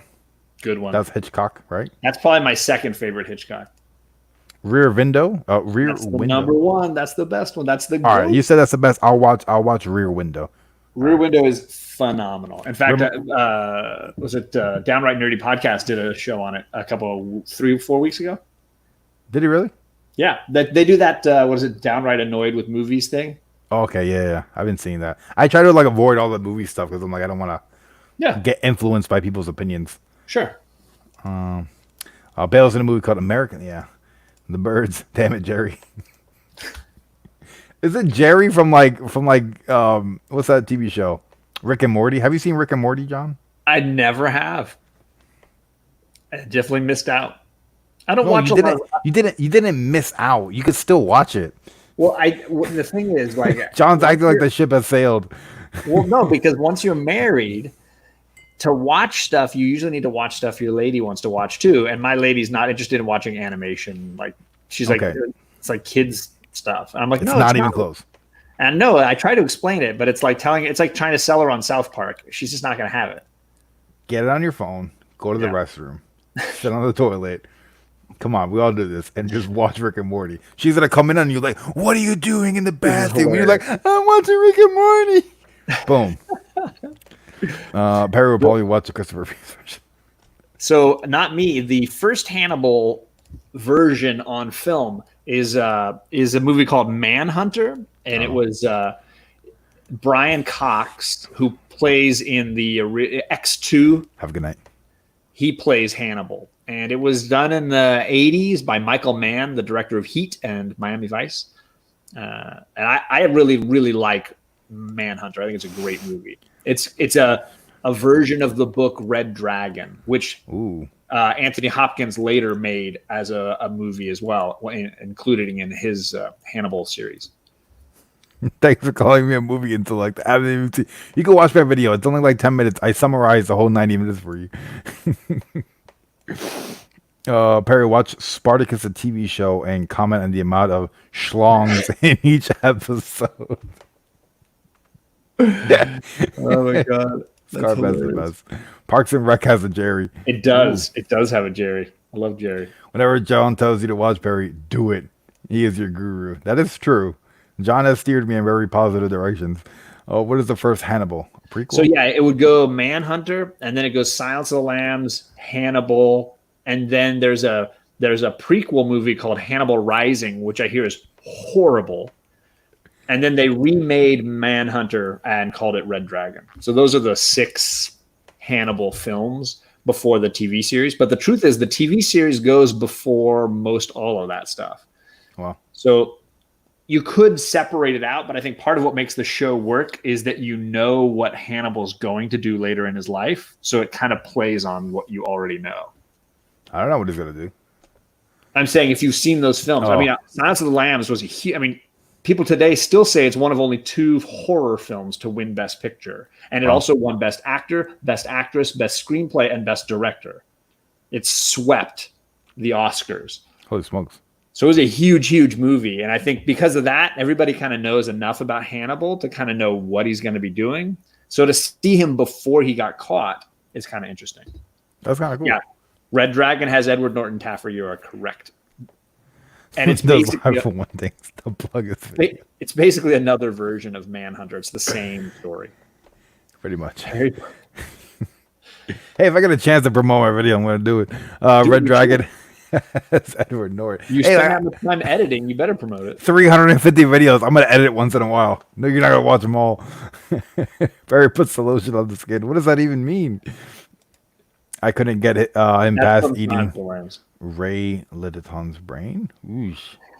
Oh, he eats brains, dude. Oh, he eats people. He's a Hannibal the cannibal. That's what he does, man. That's why they put the face guard mask on his face.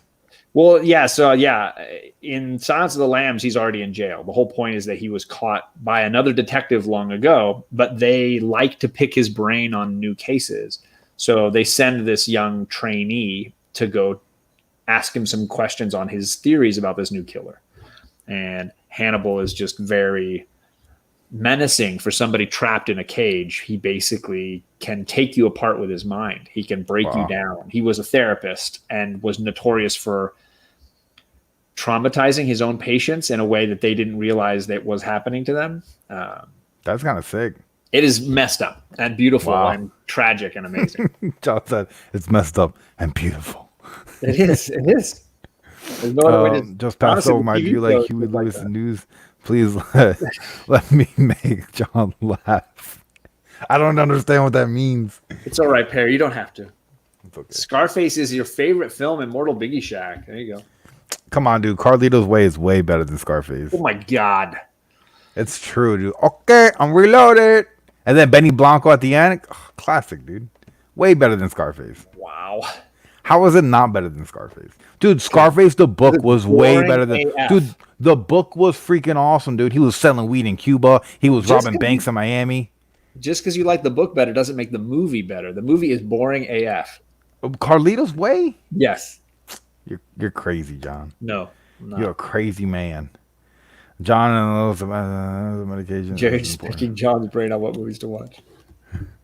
John's got to watch Scarface. Little Sebastian. What's that mean? That's from Parks and Rec. It puts lotion on in the basket? Yep. I started using nice hair gel. Silence of the Lambs is like this live stream. Jerry just picks John's brain on what movie. Taffer is right. Scully was based on Agent Starling a little bit from Silence of the Lambs. That's kind of cool. That's X-Files. Now we're connecting X-Files and Silence of the Lambs. It's all connected. Barry with the hot take. Carlito's Way is not better than Scarface. What do you mean? Scarface is way overhyped. Wait a minute. Okay, I'm reloaded with some Scarface. No, it wasn't. It's from freaking Carlito's Way. That's like one of the best scenes when he's in the pool with the pool cube and everybody's dead already and he's inside and he has no bullets and he wants to scare everybody and he cocks the gun back real loud and he screams out. He's like, okay, I'm reloaded. And he's scared out of his mind. He just came out of jail. He doesn't want to go back to jail and he comes out and everybody's already dead. Come on, dude. I don't know who Donna and Tom are. Oh, direction. So I can't make a comment about that. I definitely like Steve and Bucky. So who's Donna and Tom? Who's Steve and Bucky? Captain Steve America? Rogers and Bucky Barnes, the Winter Soldier and Captain America. Got it. Never read American Psycho. Perry, you're too pure. Movie is great, but the book is horrifying. That's a good call. Good call. Agree. Scarface is overhyped. Carlito is underhyped. There you go. Casino. Oh, He's going to a totally different. No, he went with Carlito. That says Casino. Just I heard Carlito. I heard John rewinded. John said Carlito's underhyped. I'm gonna soundbite that. I'm Scarpad Face, and you're crazy, Perry. Fucking Carlito. Oh, so Donna and Tom from Parks and Rec. Donna And Tom? and Tom I don't know. Okay. I only watch The Office. are a better duo than Steve and Bucky. I don't know that I could even make that comparison. That's dramatic. That's interesting. Just done with Ragnarok. Get one as usual. I appreciate it. With Thanks for Tyler. watching. Thanks, buddy. Very cool. Donna and Tom from Parks Treat and Rec. yourself. Yep. Treat yourself. Hey, we're 2.5 hours in, brother. How you doing? I'm good. Now we're gonna get started on the next movie. John, last night I was live with Scarpad. And Bueller was on, and it was like a 2-hour live stream. And Scarpad's like, all right, well, we're winding down 2 hours, so let's call it at like another hour and a half. What's like, no, what do you mean? Well, I wrote down 6 movies and we got through 1. Hey, we're making progress, you know? I agree. Oh, direction. I failed you, brother. I failed you. My bad. I wasn't thinking about TV. I was thinking about movies and superheroes, and you threw in a Parks and Rec, and you Googled me. You threw a wicked Google. How De Niro signed Frame Casino. I don't think I've seen Casino. Have you seen Casino? I don't know why you asked. Is that robbery movie? You and No, that's Heat. Okay. Heat. Yeah, I've seen Heat. That's a good movie. Frame photo. I need to ask John. John, have I seen this? No, you have not seen that. It's on the list. John's aware of my movie. Let me check filmology. No, you have not seen it yet. This is why I need to get like the physical movies, so I can just like look at my wall and be like, no, I haven't seen it yet. You should do a little whiteboard behind you. Just write them down. It seems like a lot of work. I know that loaded from Carlito too. I can't make one line from Carlito's Way. What do you mean? Carlito's Way has one of the greatest messages told ever. You still couldn't come up with a single line from the movie. I just did. I'm reloaded. Hey, I'm Benny Blanco from the Bronx. Right there. That is life's greatest story right there that you can ever teach anybody. It's not. No, it's true, because it's like, look, don't shit on somebody in the beginning of the movie, because that son of a bitch is going to come back and ruin your happy ending. Yep. Hey, I'm Reloaded is from Carlito's Way. Yep. So he did quote one. There you go.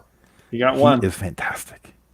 Heat is a great movie, yeah. John raves about Parks and Rec. Also, John can't remember 2 main characters from this show. I was Googled, man. I was tripped out, man. You tripped me out. Casino and De Niro, Pesci. Oh, George Pesci from My Cousin Vinny. Direction. Wait, I didn't get any credit for singing the lyrics to Bye Bye Little Sebastian perfectly. We miss you in the saddest fashion. Bye bye, little Sebastian. If I had a guitar, I could play it for you. Can I clip that? You could. That's me, and you get a content strike for copying Parks and Rec. I sang "Bye Bye Little Sebastian" and you couldn't get any credit. Yeah, Joe Pesci. That's I'm a clown. You think I'm funny? That's Goodfellas. Yep. That's Goodfellas. Yep. Yo, Perry. What up, Toms? Let's see. Perry, have you seen 7? If not, highly recommended. Great editing. No, I haven't. I probably will check it out. Jerry is right about that. Okay, I'm Reloaded. It's Carlito. It is, man. I know my movies. Just end those gangster movies with Casino. Honestly, they keep getting worse. I'm trying to think of like what gangster movies I've seen. Godfather? No. The Godfather is the greatest. I mean, I know, but in the chat, there's no better gangster movie than Godfather. It's like 3 hours long. I don't know how I'm gonna like. It's perfection. It's perfection. I mean, I guess so. Like Italian mobs are gangsters, right? And does anybody in the chat believe that there's a better gangster movie than The Godfather? Blood In, Blood Out is fine. It's a very good movie. It's not the freaking Godfather. Hello? I don't know. So, like, would The Sopranos be like a gangster TV show? And I agree with Maga Mail. It's hard to put Godfather 2 above Godfather 1. I'm fine. And I do love Goodfellas, Scarpad. I love Goodfellas, but it's not the freaking Godfather. It's the Godfather. The Godfather. I'm going to watch. What is that? Team Daryl videos? What is it? Team Daryl videos by Marvel. Yeah, there's a whole bunch of like they made little videos that they like the one shots. Yeah, like but they're That's not what like someone said. Marvel one shots. They're not really like part of the series. They're like joke videos. They're like little comedy sketches. Like Thor is living with this guy Daryl now, and they have an apartment together. And you know, hey Garg, if they're available like on YouTube or something, I could watch them on Twitch, like live, and then I could just edit that and throw it on YouTube later on. I love that Scarpad threw up Miller's Crossing because that movie is freaking amazing. Great call, Scarpad. Much love on that pick. Not me. I don't know that I feel like Casino is better than any of the movies we've listed. So that's an Alfred Hitchcock classic. Watch on a 28-inch screen. He's turning over in his grave. Hey, it's 27 inches curved. You don't deserve credit if you can remember two of the main characters. Bearded comic, bro. Oh my god. Oh, Joseph Pesci. Bearded comic, bro. You fucking cockroach. You cockroach. That's a pretty. I know, but I'm Cuban, so I grew up with that shit in my house. Say hello to my little friend. Yeah. If you were at the end of The Last of Us 2, you couldn't play the guitar. I haven't played any of Last of Us 1 or 2. I heard the second game got a lot of shit. Well done, John. You're now 1,000 candles in the wind. I don't know what that means. You gotta watch Parks and Rec, man. I guess. John is gonna replace Star-Lord. Hey, if you guys like Star-Lord, Old Man Quill. You read one issue of that, and right? It was fucking awesome.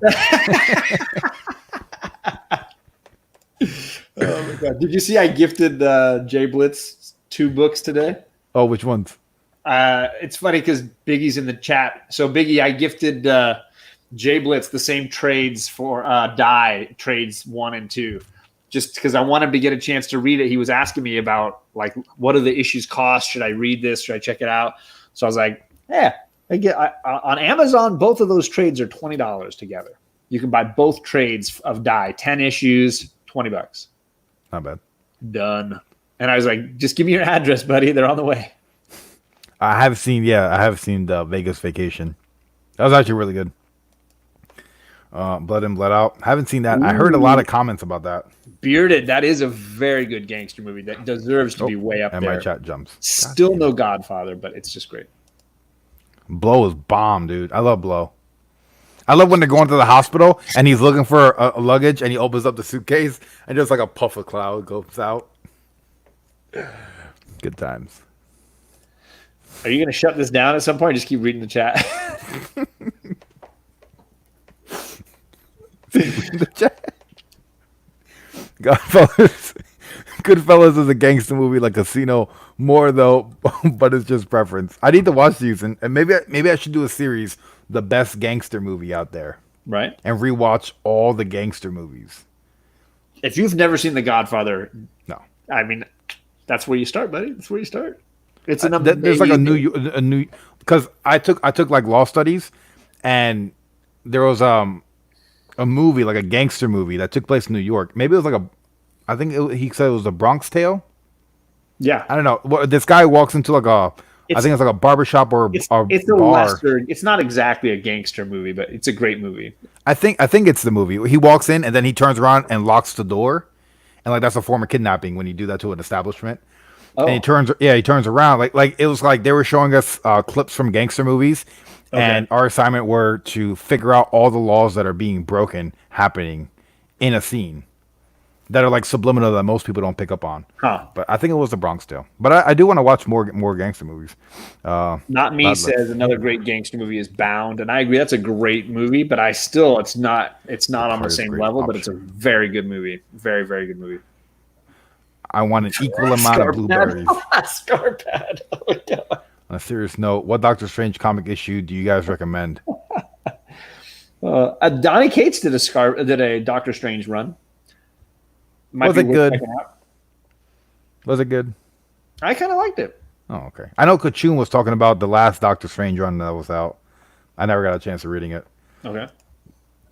New Perry reacts, Park and Recreation, starting with season 2. He'll be so happy. I kind of just want to rewatch The Office again. I'm on like season 7 right now. It's just so good. I see you could get mixed up though. I Saw the Devil, good Korean revenge flick. Another underrated gangster movie, Bound.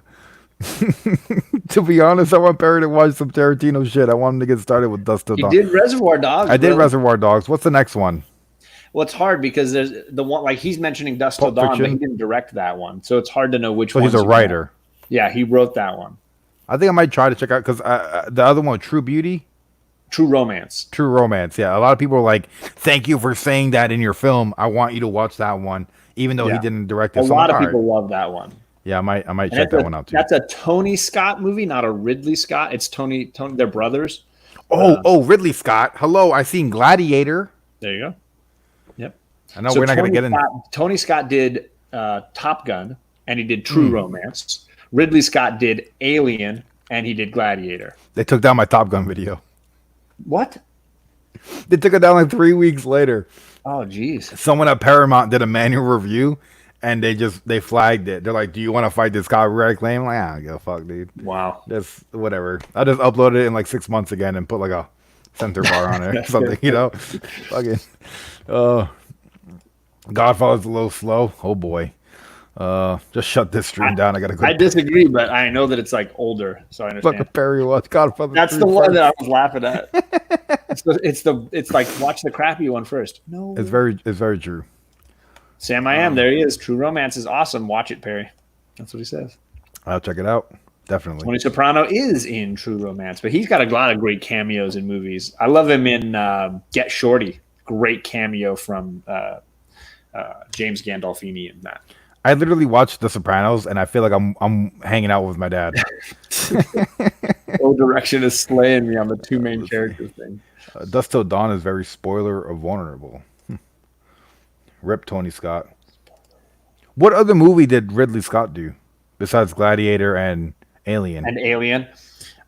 Blade Runner, which you watched recently. Okay, so I've seen three Ridley Scott movies. Okay, right.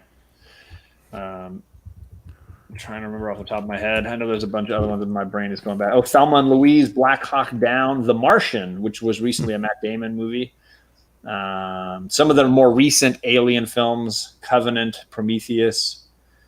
Okay, Prometheus. I got to get to that. Let's see, what else? Kiss, Kiss, Bang, Bang. That sounds cool, actually. Val Kilmer. Ooh, where was Val Kilmer? He was in a movie I did. Let's see here. He was in Top Gun.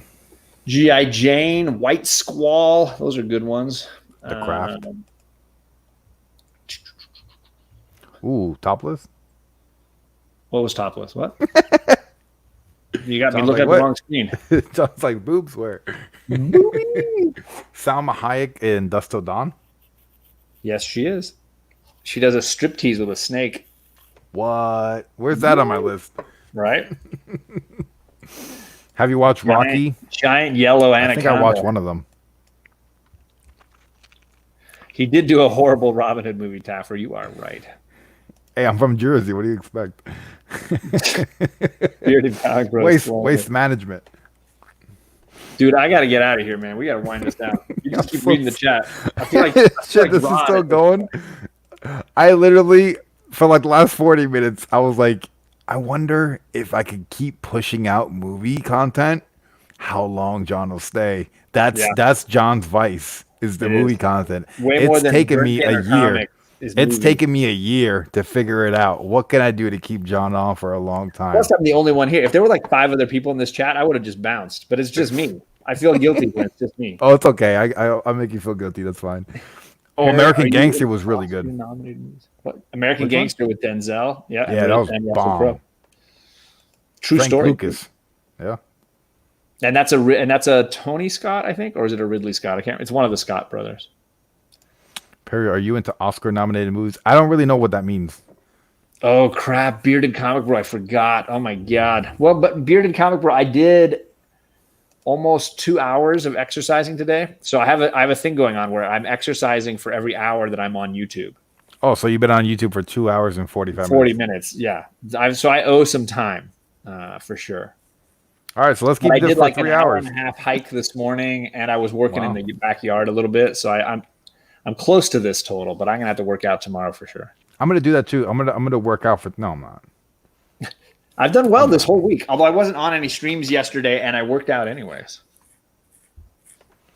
Oh, so he said like Oscar-nominated movies tend to have this like indie feel movie to them. Okay, because I don't know like the different awards, so what they actually like mean.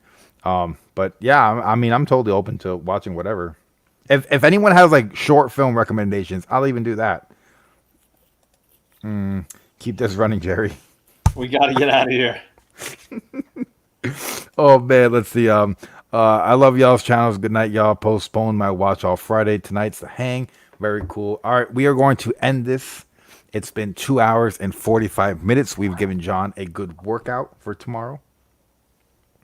I was gonna say something. Totally forgot. Shit. I've been drinking. What was I gonna say? Good night, everybody. Did you know all time is happening at the same time? Time is a flat circle, and we are getting out of here. Yeah. Everybody, this is John. See you guys.